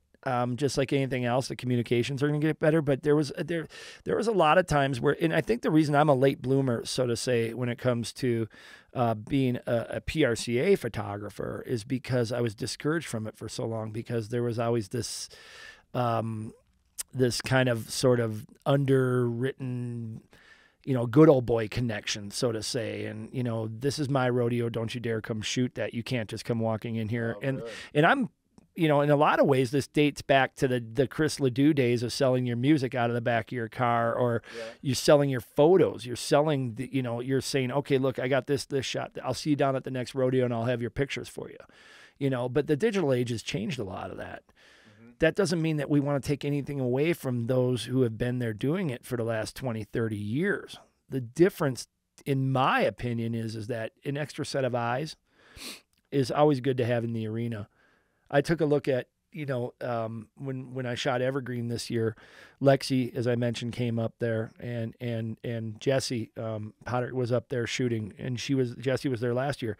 And a lot of people go, well, are you okay with that? I go, well, heck yeah, I am. Why wouldn't I want an extra set of eyes there, an extra viewpoint? You're all professional enough that you have something to share. And then what if I do miss that one ride, that, you know, that maybe something went wrong with my camera, or I was distracted by a pretty girl in the crowd or something, and I didn't get the shot, right? Careful now, your girlfriend might be listening to this. Yes. Okay, Jennifer, you got that? The picture was of you anyway. So the you know, but there is that deal. So I'm all about that. But that didn't used to exist. There was this, no, this is my rodeo. I own it. Right. I have the rights to it, because we have to turn our images in to the PRCA within 48 hours. Oh, really? Yeah. So when the rodeo's over, we're back edit, or do they post edit your photos sometimes? You know, or? You try to shoot as well as you can right off the bat. Right. Maybe do some straightening, maybe a little bit of cropping, but try to keep it in its original format as much as possible. Now, that, for those of you who do follow my Instagram or even look at it post podcast here, you're going to see a lot of, there is no doubt, and I don't deny it, that I do some post processing, but I try to bring attention to my work that way. I think, you know, there's a whole other art form in that. And right. That, with Matt Lingo, that's one of the things that he is so fucking good at. I mean, and to the Photoshop level, I mean, he can literally like have a 1960s Chevy sitting there with a UFO over it, right? And like a picture as clear as day of you sitting there, and there's an alien in the background. You Isn't know what I mean? Cool? Like, it's so mind blowing. Like, he's incredible. What you can do with Adobe and Photoshop is amazing. Well, even in Lightroom, you know, right. like I do it with some of my photos, like contrast and Lightroom's gotten really good. Yeah, it's super simple to run. So what you see, I think that's part of the art form, honestly, now, especially in this digital age. And it is. You know, there's local painters here that reach out to me that have said, hey, can I get permission to paint this? Because really, I can't be in the arena like you, but your work gives me the opportunity to be able to paint this. Yeah. And so I've got several that I work with here, both locally and so that's kind of cool too, right? It's an honor. Yeah. It really is, because I think painting is still one of the coolest things around. So then, do you go to the Cowboy at some point, or do you own all the rights to this, or is there any sort of backlash on that end? Like, hey, I'm portrayed in this painting now. Like, I think most cowboys, at least from the ones that I photograph, and you'll see, I mean, you'll get my occasional top 15ers in there if I happen to be at that type of rodeo. But a lot of my work is of the amateurs. A lot of it are out at that Ace Academy. These guys are honored. Love having it. Are you kidding me? They absolutely love it. The parents love it. Yeah. You know, and the great Terry Abrahamson, who was one of the people who signed one of my letters of recommendation to get into the PRCA, we met out at the Ace Academy almost 2 years ago. And when I knew I needed a letter of recommendation, I said, Terry, if you don't mind, I just, you know, I'm not really calling you to say, will you write this letter for me? But she said, Mike, I saw the way that you work. I saw what you do. I know you have a love and appreciation and a passion, not only for photography, but for rodeo itself. Yes, I'll do that letter. But she told me a while back, you know, when we were first meeting, she just said, you have that opportunity to capture a moment in history. And there's always that one elusive shot, you know, that you just hope you might get. These right here I hope that some of these guys that are in some of my pictures that, were or still are amateur, we're going to look back in 10 years from now and they're on their path to being in the Hall of Fame. How cool would that be, And have one of your photos in there too to portray that. I mean, these are great. I don't know who wouldn't. It's amazing what these guys' bodies go through. Look at this. Yeah. I look at that sometimes and go, man. To freeze that, you can't capture that with your eye. And I think that that's one of the coolest things about the digital age and some of this processing now. Yeah. As much as I love 35 millimeter film, like I've taken a photo of my daughter before and I can see my reflection. I can zoom in close enough that I can see my reflection in her eye. It's insane. It really is. Yeah. And like I said, technology is our friend and foe too. Yeah. I mean, because you look at all the amazing pictures, let's just, date ourselves back to the Ansel Adams stuff. I mean, that stuff is phenomenal. It's amazing. But can you imagine what he would have done with today's technology? Oh my goodness. Yeah. But the black and whites to me are great. I get told a lot.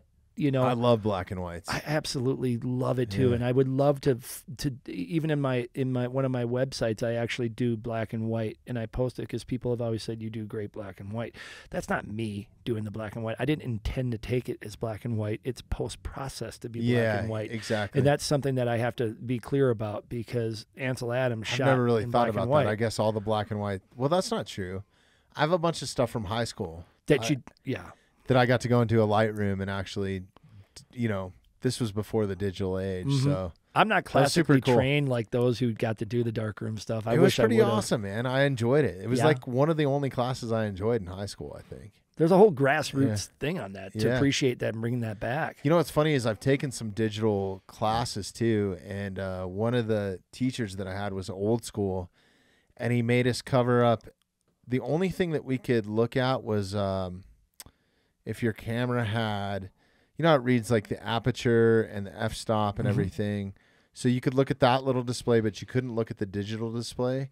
And you had to shoot 37 images, 36 images. I can't remember what you used to be able to. It used to be 35 images, I think, on a roll, or 32.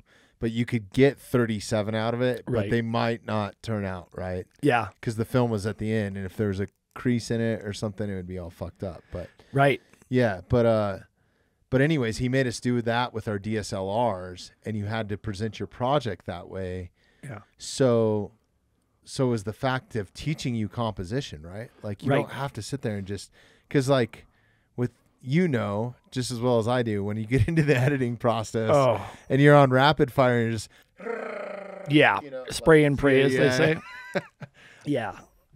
You don't, you know what? It's interesting because you talk about hunting, right? Yeah. A lot. And I got that mentality a while back, even with rodeo, even with rough stock. Are you rapid fire on a lot of these shots? I'm shooting a higher shutter speed. Sure. My camera offers the opportunity to shoot at 20 frames per second. It's a silent shutter, but it's miserable.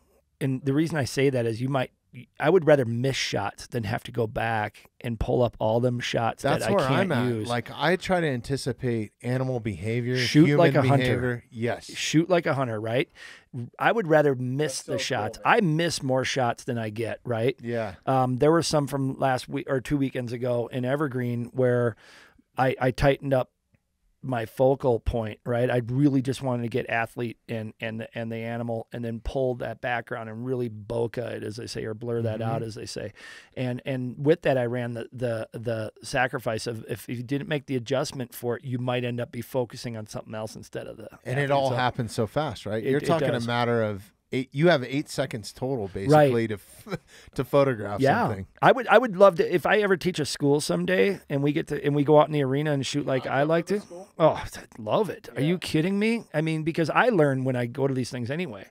Even when I went down to Fort Worth and shot with Click. We should get together anyways and just do it. Yeah. It's fucking, you live right here. Yeah. You should come out in September. I'll take you to all the cool elk spots, man. I'm sure that you've already been out. It's not hard to find elk in Evergreen. I mean, maybe we can get an athlete to get on one of the elk too. No, I'm just kidding. So, no Ty Murray's here. Yeah, exactly. It's interesting because but what I would do though, I would say, hey, look, you're going to get an opportunity to shoot, multiple frame, fast shutter. type of shots. But what I want you to do on this next bull, or what I want you to do on this next horse, or any one of the 8, events, I don't care. It could be barrel racing. Barrel racing is a great one.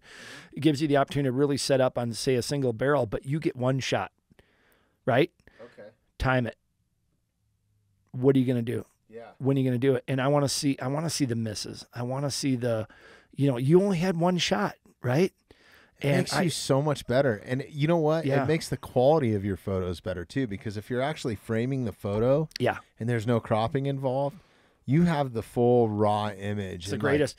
That's the best lesson I learned, was honestly like trying to time a shot and only having 37 shots. Like, what if you went into a rodeo arena with 2 rolls of film and you had to come out? Yeah. You know what I mean? Like, well, Terry, who I mentioned earlier, one of the first real true ladies in rodeo as a professional photographer, used to go. There's a bunch more out there who can vouch for this, but they would actually process in the back of their vehicle or go home at night and set up a dark room. Holy smokes! Yeah, in their vehicle. I mean, we get to go home. That is so cool, man. Yeah, but in any given rodeo, it's not over when it's over. So everybody gets to go home. Athletes go down the road. We've got anywhere from 8 to 10 hours of processing. Or if you're somebody like me, I'm slow, man. I care a lot about my work, and I'm not saying nobody else cares, but for some reason I care way too much about what I'm putting out there. I like to put good material out there. It's kind of like that saying says, what does this one say? If offered a ride on a rocket ship, don't ask what seat, just get on. And I look at this kid, man, he's vertical, the horse is vertical.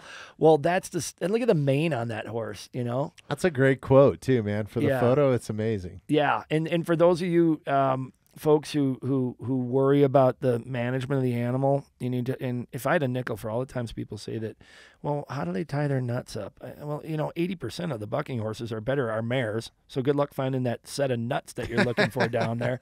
And secondly, take a look at that flank strap in that picture. Yeah. That's a padded strap. It's got sheep's. Yeah, it is soft, or something, and all the pickup man does is go by and he flicks that belt, and the thing drops. Horse quits bucking. Yeah, it's like an on-off switch. They've done it before. They've showed that these animals will buck even without the flank strap. Yeah. We take damn good care of those animals, And so if you look at they're not probably conveyed so much in my Instagram, but if you go to some of my other photos, like say in michaelpintar.art, you'll see where I've documented the management of the animals out when they're turned out at the ranch out at Cervi's. I mean, there's beautiful pictures of these horses that will eat out of your hand. 900 plus head of horses out there that are healthy, not undernourished. They're fed well. They're managed well. Now that one guy right there, that's a different artist there. Oh, okay. Yeah. I was gonna say, you don't look very good in a beret. Well, you want to hear something about that other Michael Pintar? He's actually from Wisconsin, like me originally too. Michael Pintar photography. Yeah, well, that's my regular site, Pintargraphy. So it's just michaelpintar.art. And unfortunately, I've been trying to navigate this stuff better to make it work.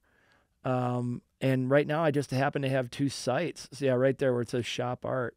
And but if you go into that, for example, right in the portfolio. Wicked photo of that bison, man. So that shot was actually in Yellowstone, cutting through there a couple summers ago. That is so awesome going up there to shoot, man. I've been up there a couple times. Do you want to hear something interesting, though, about that bison right there?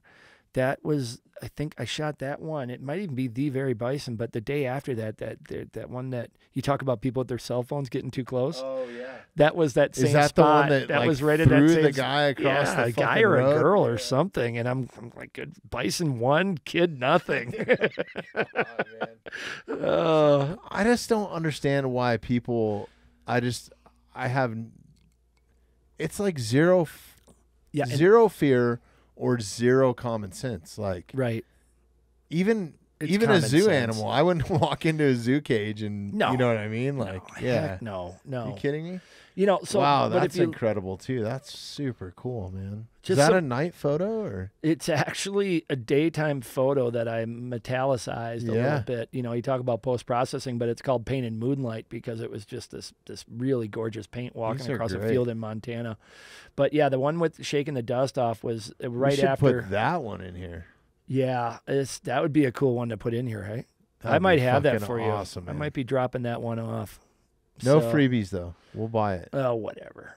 So the point is I'm learning to be able to, Super cool. like man. you said, actually put art out there now. That was one of my next questions. Like, what do you primarily only shoot rodeo, and then every photographer's got a side gig, right? Right, Like, right, for sure. yeah. Well, I want to say that photography it's kind of strange. It was always a side gig. I've never really truly taken ownership in it as being a photographer really until most recently.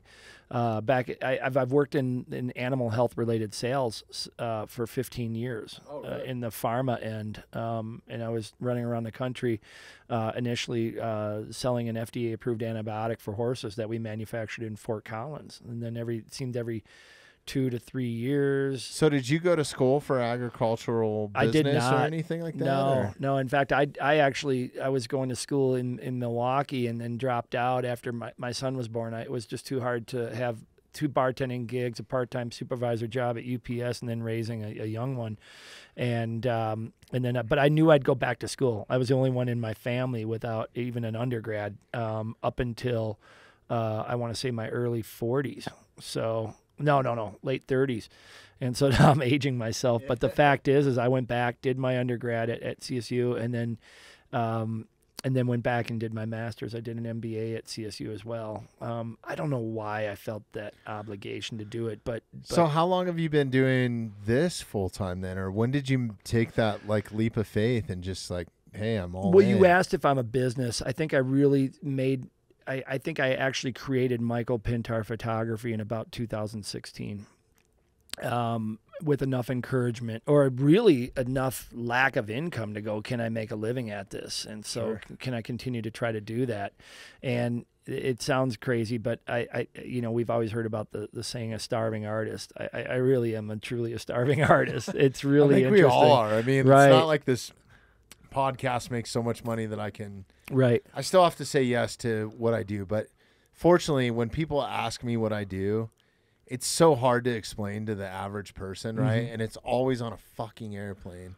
Isn't that the truth? Yeah. When you're trying to sleep? Yeah. And like, do you not see these Beats headphones? Like, I'm trying not to hang out with anybody right now, right? I'm hungover, okay? Right. Yeah. Leave me alone, damn it. But no, I'm always, and then I found that this is not the right way to answer the question either.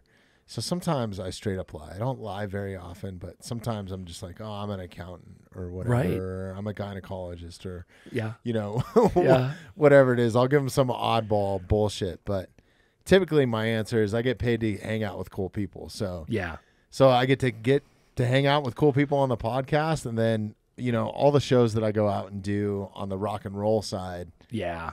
It's like being around brothers, or something like that, or family. It's just I think that's so cool. It's kind of like the rodeo camaraderie. Right. You know what I mean? So. Yeah. There's photographers out there, like I said earlier, that are really getting after it. So they're well known. They get actually, hey, is so-and-so going to be shooting this rodeo? Hopefully they are. I thought about that a little bit before today. I thought, you know what? I'm not, thanks to gas prices and such, I'm not being able to do, set out and hit the road as hard as I thought I would this year. I'm also buy that Prius. Yeah, I gotta get that Prius. Well, and I'm no spring chicken too. Yeah. There's some really great young, I want to say up and comers, but they're really leaders in the industry now. They're also really technologically savvy, really good at social media and so on. But in my case, I'm hoping that if I do get asked to do a certain rodeo, it's because of the work that I'm putting out there. Maybe a little less mass production, but more quality. Just really, hopefully, just if I'm that saddle bronc rider, or even if I'm that that tie down roper or barrel racer, and I know that Michael Pintar is coming to my town to shoot this rodeo, by chance they might get that elusive shot that we're hoping that we can get sometime. That's super cool. And that's kind of my goal, I think, in a lot of my work. And hence why I've started to go, all right, maybe there's an artistic side to this as well. And hopefully that would be something that, pays the bills, so to say. It can hopefully happen. They say you got to believe in yourself. And I think that you mentioned, doing other photography. Yeah, it's true. I do shoot that. I did the portraits. I even did some weddings here and there. I love the impromptu weddings, but other than that, I don't want to deal with bridezilla. I've never done one. I just couldn't. They're tough. Yeah. I got asked to do one in Texas here in Austin. I'll shout out to you real soon if I can do that or not. But the thing is you have to have a medium, and so rodeo's become that for me. You're so good at it, man. Thank you. I really enjoy looking at your stuff, and I highly urge, anybody that's listening to this, at least go check out the website. If there's something cool there, help support artists, man. Like we talked about this a lot. Help support the arts as much as you can. I always have tried to the best of my ability, and I think it's important, man. Like I just think it's good stuff to have around. And yeah. How cool are these images to look at? Like I really enjoy looking at like your page and my buddy Matt Lingo's page, and like my buddies over at Clandestine. I love seeing just like all these different interpretations, and then all the rock and roll photographers that have helped me out in my life. Like Chad Martell, and some of these guys are just fucking incredible. And what's crazy about shooting some of those big rock shows is there would just be photographers lined up in the pit, like. Right. 30 or 40 of them, right? Like running around, especially if it's a festival event. There's so much media there. It's incredible. And then you have the band photographers on top of it. Right. And to go back and actually look at that event and how all the diversity in different types of composition and art forms, it's mind-blowing. Standing next to the same photographer, shoulder to shoulder, they're it's still going to have a different look, right? Yeah. I love that too. So cool. I really do. Here's the thing, though. Are we ever going to get to the point where we actually will make money while we're alive? You know what I mean? Yeah. I saw a documentary the other day of somebody that was just capturing all these phenomenal classic pictures, but that person's been long gone, this photographer, and the value just went sky high. I mean, but for you, like digging deep here a little bit and going a little bit deeper, is it really for the money? That's not why you're doing this, right? No. It's for the passion, right? It's for creating that. Yeah. And I hate to put it that way. I mean, money's nice, right? It would be great to have an incredible living at doing this, but really, like you can't replace the amount of time that you had or put into this, or God, I'm losing words here. Stop in that Too moment much whiskey. in time. Stop in that moment in time. Right. Yeah. But the passion, nobody can purchase that, dude. I don't care how much money they give you for your photo. Like, I think that there's a little bit deeper side to that. Like we had Mark in and some of the songs that he's writing and stuff. Man. And this is a guy that could go on tour all over the world and could be blowing up. And we talked about it a little bit off camera. I'm like, how are you not fucking like in this life? Right. He doesn't want to be. He wants to play mountain towns in the most beautiful places around the world. He goes to the Alps.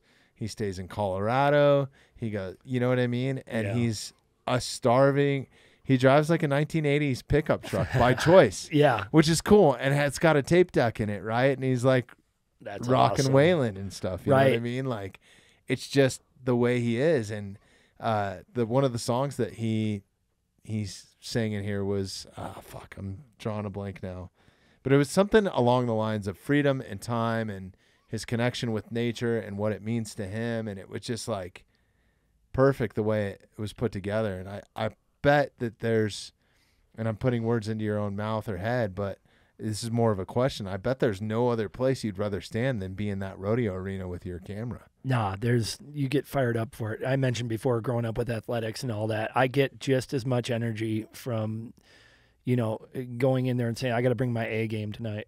And I've always thought it's kind of nerdy, the whole thing, the camera thing, the art thing. No, it's kind of cool. It's kind of rock starish, man. In my eyes, I've become better. I've always looked up to photographers, but like people see you walking around with a big ass fucking lens, and they start asking questions like, "Who is this guy?" Or like, yeah. And I think everybody aspires, especially nowadays, to be a photographer, and they think that they can be with their iPhones and stuff. You know what I mean? Oh, yeah. Good luck when it comes time to printing, right? Yeah. I always tell people that you want to start putting something into print.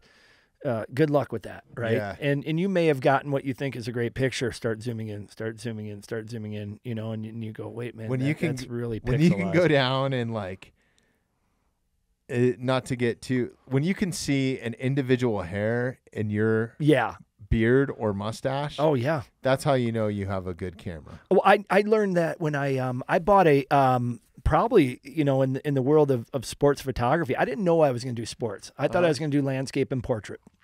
So my first camera was a 50 megapixel DSLR.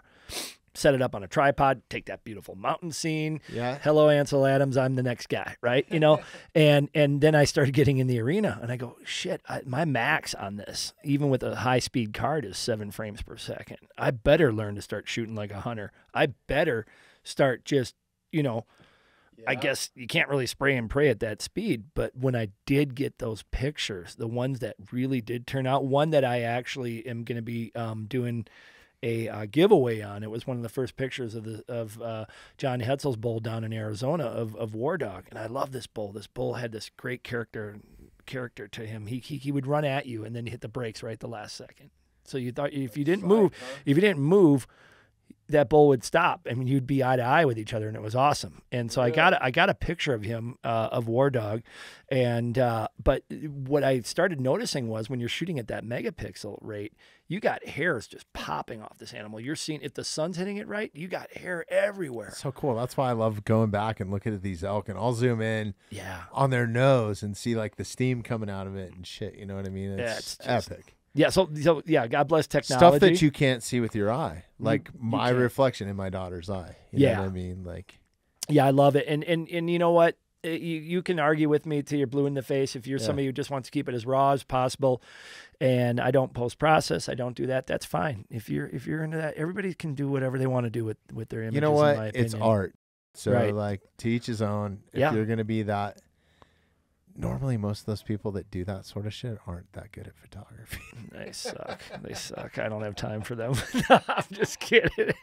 Or at least learn to post-process it. Well, or at least just respect it from whatever their viewpoint was of that artist that did that at that moment. You know, it's so funny because my buddy Matt Lingo that I was telling you about earlier, he took this awesome photo of a mutual friend of ours, and he was giving him a ration of shit because he reposted on Instagram, but then he threw a filter over it. Oh. So he was like, oh, really? Nashville, huh? Like, my post editing is not good enough for you? You got to put an Instagram filter on top of my type of thing. I love how people talk about filters. I don't even know what a filter, I know what a filter is, right? You know, but I mean, I love when people they go out of their way now to say no filter. Okay, great.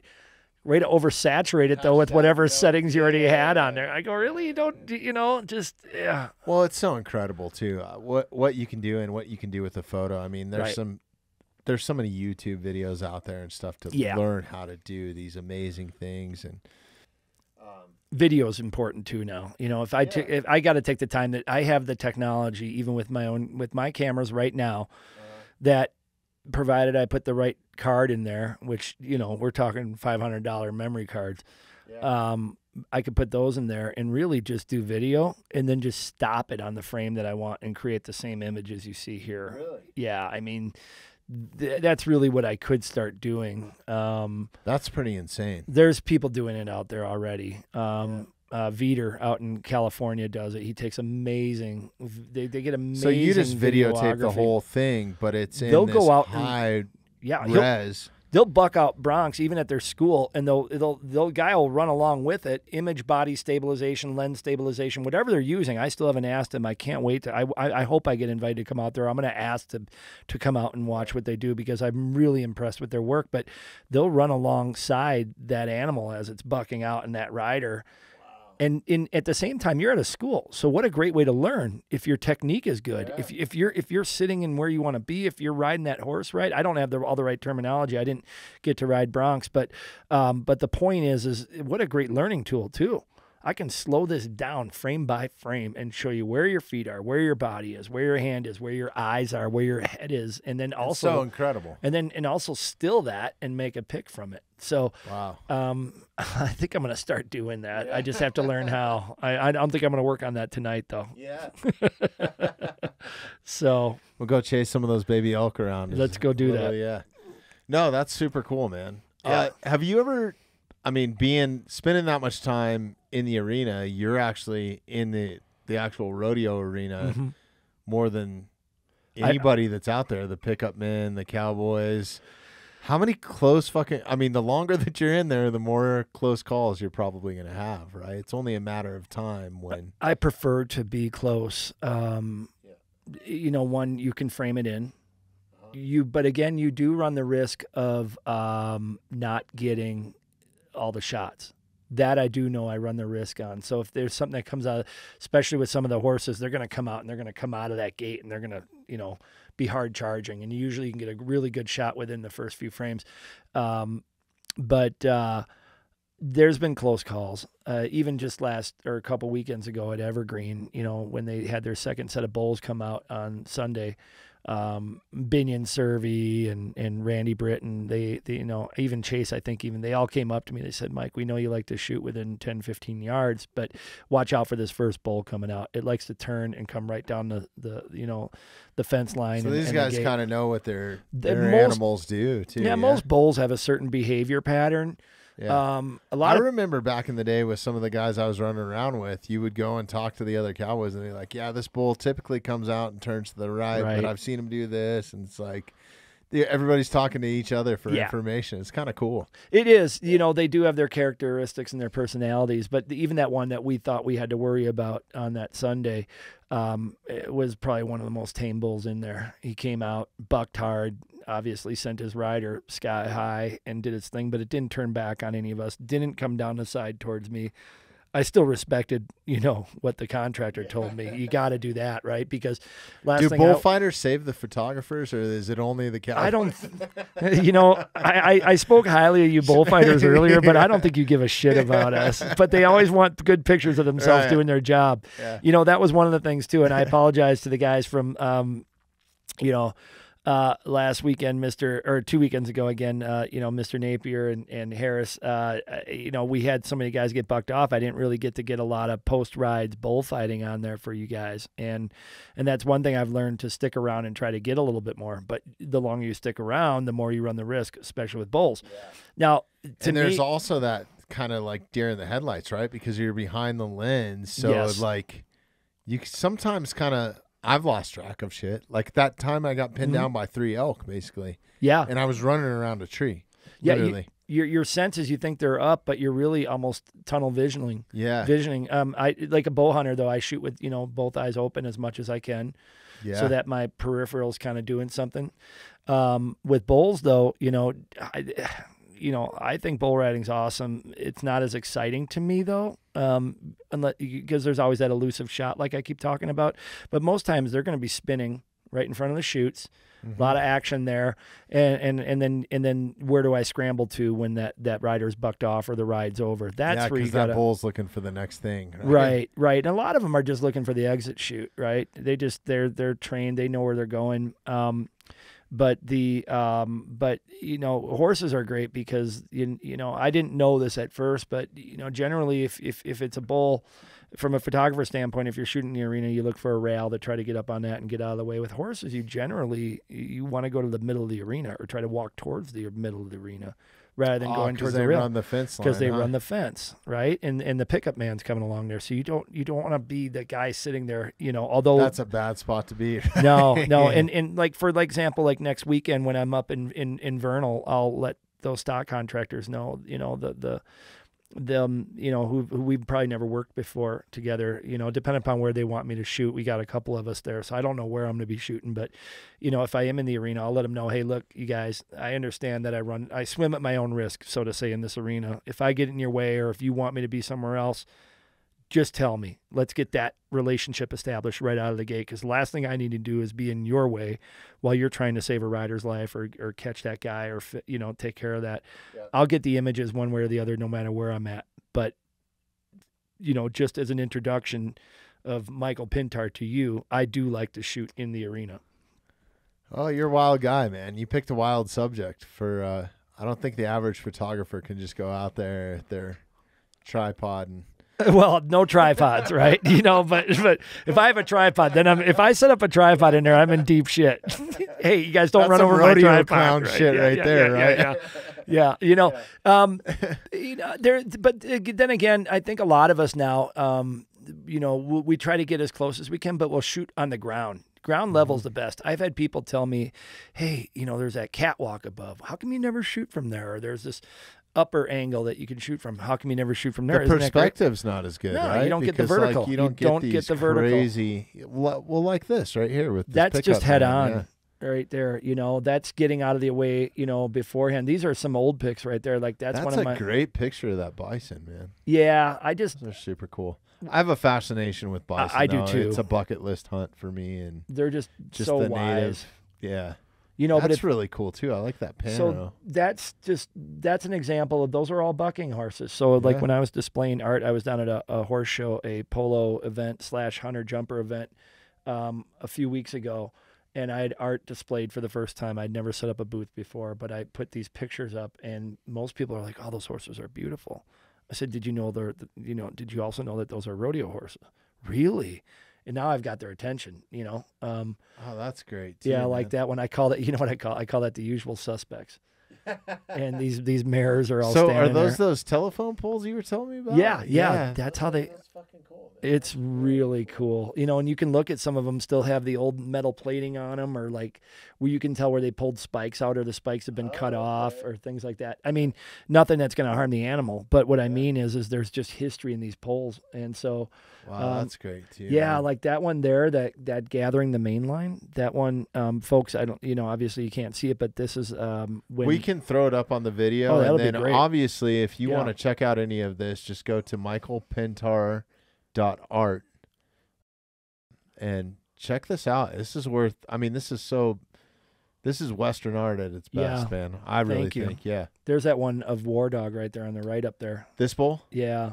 That's that bowl. If I said click on it, does it go bigger? It should, yeah. Okay. It'll open up and go into kind of a deal there. Wow, that is incredible. And he was just a really cool bull, and the sunlight was hitting perfectly. And what I like about this is something that took me a while to do. Oh, wow, you can zoom in on it too. Yeah, huh? you can even enlarge it even more down on the bottom there if you click on enlarge. But it's one of those things where I was learning to to really just sort of go, all right, how do I make it so that people can buy this without me, if I'm on the road, I don't have to wait, they don't have to wait 72 hours for me to go, all right, Me get to that and send it. And you can do all the fulfillment through this now. And art storefronts it's been interesting to me because it's like having a personal trainer. You spend the money to build the website. It was out of my own pocket, but they stay on top of you. They got a dedicated marketing team that says, all right, listen, you haven't been on here for a month. You haven't added new images for printing. What do we got to do? Because we're only as good as you are. So let's help you do this. So it's kind of like having that, like having that personal trainer. Which in turn helps them create it business, helps right? them. It generates the business, and you learn things. Like I said, I've got to put a reel up, and that's one of the things that's one of my greatest weaknesses. Maybe I have a bunch of photos on Instagram. They said, well, you got to get more personal about yourself. People want to see a little bit more of you. Who is the artist? The reels are crazy, and I have mixed emotions about it. We started doing it with the podcast recently, What do just you think? because it's crazy, man. Like some of them that I think are going to do really, really well, and I don't create them. Like I had to be 100% honest with you in the last, God, I don't know. I think it's been like 2 months. Mm-hmm. We have a full production team now that's partnered with the podcast. It's been really good. It's freed me up so I can do more content. And they're creating more content of what we're getting in here, which then highlights the guest even better. And it's just more for people to see, right? Right. But I was shocked at, like, I posted a reel the other day, and it went to like 10,000 views in, 20 minutes or something. Yeah. It was simple. It was something that I didn't think was that interesting, but they thought it was interesting. And I mean, it was interesting. Not that the guests, but I thought that we had a lot more interesting conversation in the podcast. So I urge anybody that sees one of those reels, go listen to the entire podcast, because I think that there's no better form. And I keep saying this, I've really been thinking about it. You know, social media is so short and there's so many short posts and stuff, but to really learn about somebody, I think this long form conversation, like think about how much we've talked about and how much I've learned about you, and how awesome your job is and all the cool people that you know, and all the shout outs that you've given and all the experiences in your life, and what, you know, like we could just keep going. Oh, absolutely. You know what I mean? And I think it's kind of a lost thing that we're not conversation. I think that's why podcasting is doing so well too. Right. I do agree with that. Yeah. You know, there's actual eye-to-eye contact. Yeah. You know, you and I are great sitting having across you in from the each room. other We're right having now. a drink together. Cheers Absolutely. to that. Cheers again. Yeah. I might have to top her off here. But the point is I do believe that it brings back some of the essence of just true conversation. Yeah. And how often, I mean, I flipped my phone over because it went off, but like, you're not picking up your phone or anything. I mean, you've taken a couple notes there, but that's... I have to.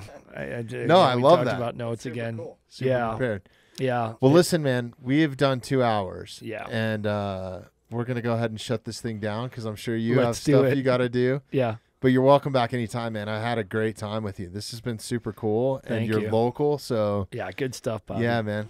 Really appreciate you coming in. I love your guy. I love your art. Before we jump off real quick, what do you got coming up? Do you have any events coming up? Do you teach any classes or anything? I'm going to get to the point where I think it's time to either partner up with another photographer and teach a class. I want to tie in, you know, even if... Sign me up. I'll be one of your first students. I think it'd be great if even in the Survey family, if you do listen to this podcast, if I was able to, you know, tie in some of that out there at one of the schools. Because, again, it is really, truly a proving ground for so much. Yeah. But I would love to do a school. In terms of rodeos, I did mention that I pulled back the reins quite a bit, but I'll be up in Vernal, Utah next week at the Dinosaur Roundup, which I think is on the 6th, 7th, and 8th, I believe. And then I'm probably going to try to dump off into Steamboat on my way back and do a Sunday night in Steamboat because I don't know if people know Steamboat. that. Oh, and that rodeo runs all summer long. That's a PRCA rodeo every weekend, June through July and into August. And I didn't realize that. Yeah, that used to be where a lot of, you know, if you were a permit holder, you could go up and try to just start earning enough money to get your card. And so, and it's a wonderfully ran rodeo. It's awesome. Yeah. And the lighting's good for a photographer. What an amazing town. What an amazing place. Absolutely. You know? Yeah. I hope the Yampa's up. I thought about, you know, I don't know what the flows. I haven't done any fly fishing this year at all. It's crazy. Sadly, I haven't either, and I love it. I absolutely love it. I could kick my own ass right now. So I'll be doing that. Is it dark yet? Is it dark yet? Yeah, we still got a couple hours. Yeah, we got a couple hours. But and then I'll do I'm gonna, and these are a couple first timers for me. So I'm doing Vernal and then the War Bonnet Roundup in Idaho Falls.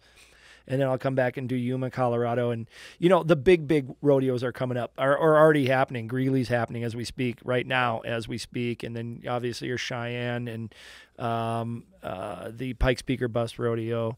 You know, all the big ones. Reno just finished. Reno's massive, right? So that's when I say, hey, look, I do love the small town rodeos. The ever elusive shot is in some of those rodeos, meaning you get that athlete that comes through and maybe breaks a new record, but all the big all the photographers that want to shoot the big ones, you know, maybe I was there to get that other one. I do want to shoot the big ones. We do have to qualify for the NFR, just like an athlete will. You get voted in as a photographer. So yes, I would love to do the NFR someday. But for now, I'll just stick to the path I'm on and hopefully just keep producing good work from wherever I may show up. Well, it's super cool, man. I urge anybody to go follow you, especially if you have a Western background or interested in rodeo art or anything like that. It's really cool. Yeah. I'm not much of a rodeo guy, but I enjoy looking at your photos, man. It's man versus beast right there. It's pretty cool. Absolutely. So, yeah. Thank you so much. Go give Mike a follow. What is your Instagram handle? And do you have multiple for different? I do actually. Okay. So Instagram wise, which is where I do, you know, everything kind of for me starts out on Instagram. And usually I'll just send those pictures right over to Facebook, obviously, because Facebook owns Instagram. But for my regular rodeo imagery, it's just my last name, Pintar, Pintar, and then Pintargraphy. So Pintargraphy. Clever. Or if you just type in Michael Pintar photography, you're going to find it. Or if you type in Michael Pintar. And then on the animal health end, as I mentioned, I have a background in animal health sales. I go out and try to work with veterinarians in the field or at the animal hospitals. I've even done some sponsorship things from some of the big pharma companies where, as a value add, they'll send me to that vet practice, and I'll go work with the veterinarians and photograph them. Everything from, in practice shots, in the field shots, to new head shots, to all that kind of stuff. I'm trying to grow that business. I think it's a really good way to be able to tie the two together. Yeah. So that one's just at Anna Health Imagery. ANIHEALTH imagery, Anna Health. And then just if you go on my website, it's just pintargraphy.com. And then the other one, like we mentioned. And you can purchase those prints there. I highly encourage you to go check out Michael Pintar art, though. Yep. For sure. Yeah, it'll just say shop art on my regular website, and that'll take you right to this stuff. So cool. Thank you. Yeah, man, this has been a lot of fun. We'll see you around town. Yeah, let's go shoot together. Let's do it. Okay. You mean cameras or animals? No, I'm just kidding. Bow? I mean, of course. Do you shoot a bow? I love bow hunting. I really? just have not done it. We're going to do both then, because those are like, when I say I'm out shooting animals, typically it's with my camera. Right. But yeah, I'm a big archer too. So I just went up this morning and shot 40 targets up at American Bowman. And well, listen, I say I'm big on it. It's been a few years, but all right, I'll get back into it. There's no shame. Cameron Haynes, if you can hear this, come on out, man. I need some work, buddy. Yeah. So awesome. We love our cam here. So. Yep. All right. Thanks, Mike. Thank you. Appreciate it. Okay. Thanks everybody for listening. See ya.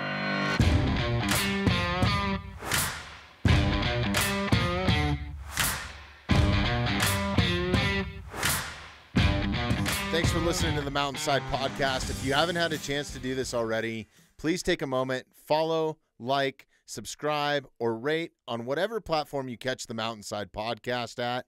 Also, if you'd like some more information on upcoming episodes, safety tips, access to all of our affiliates, and all the badass discounts that we get here at the Mountainside Podcast, check out themountainsidepodcast.com.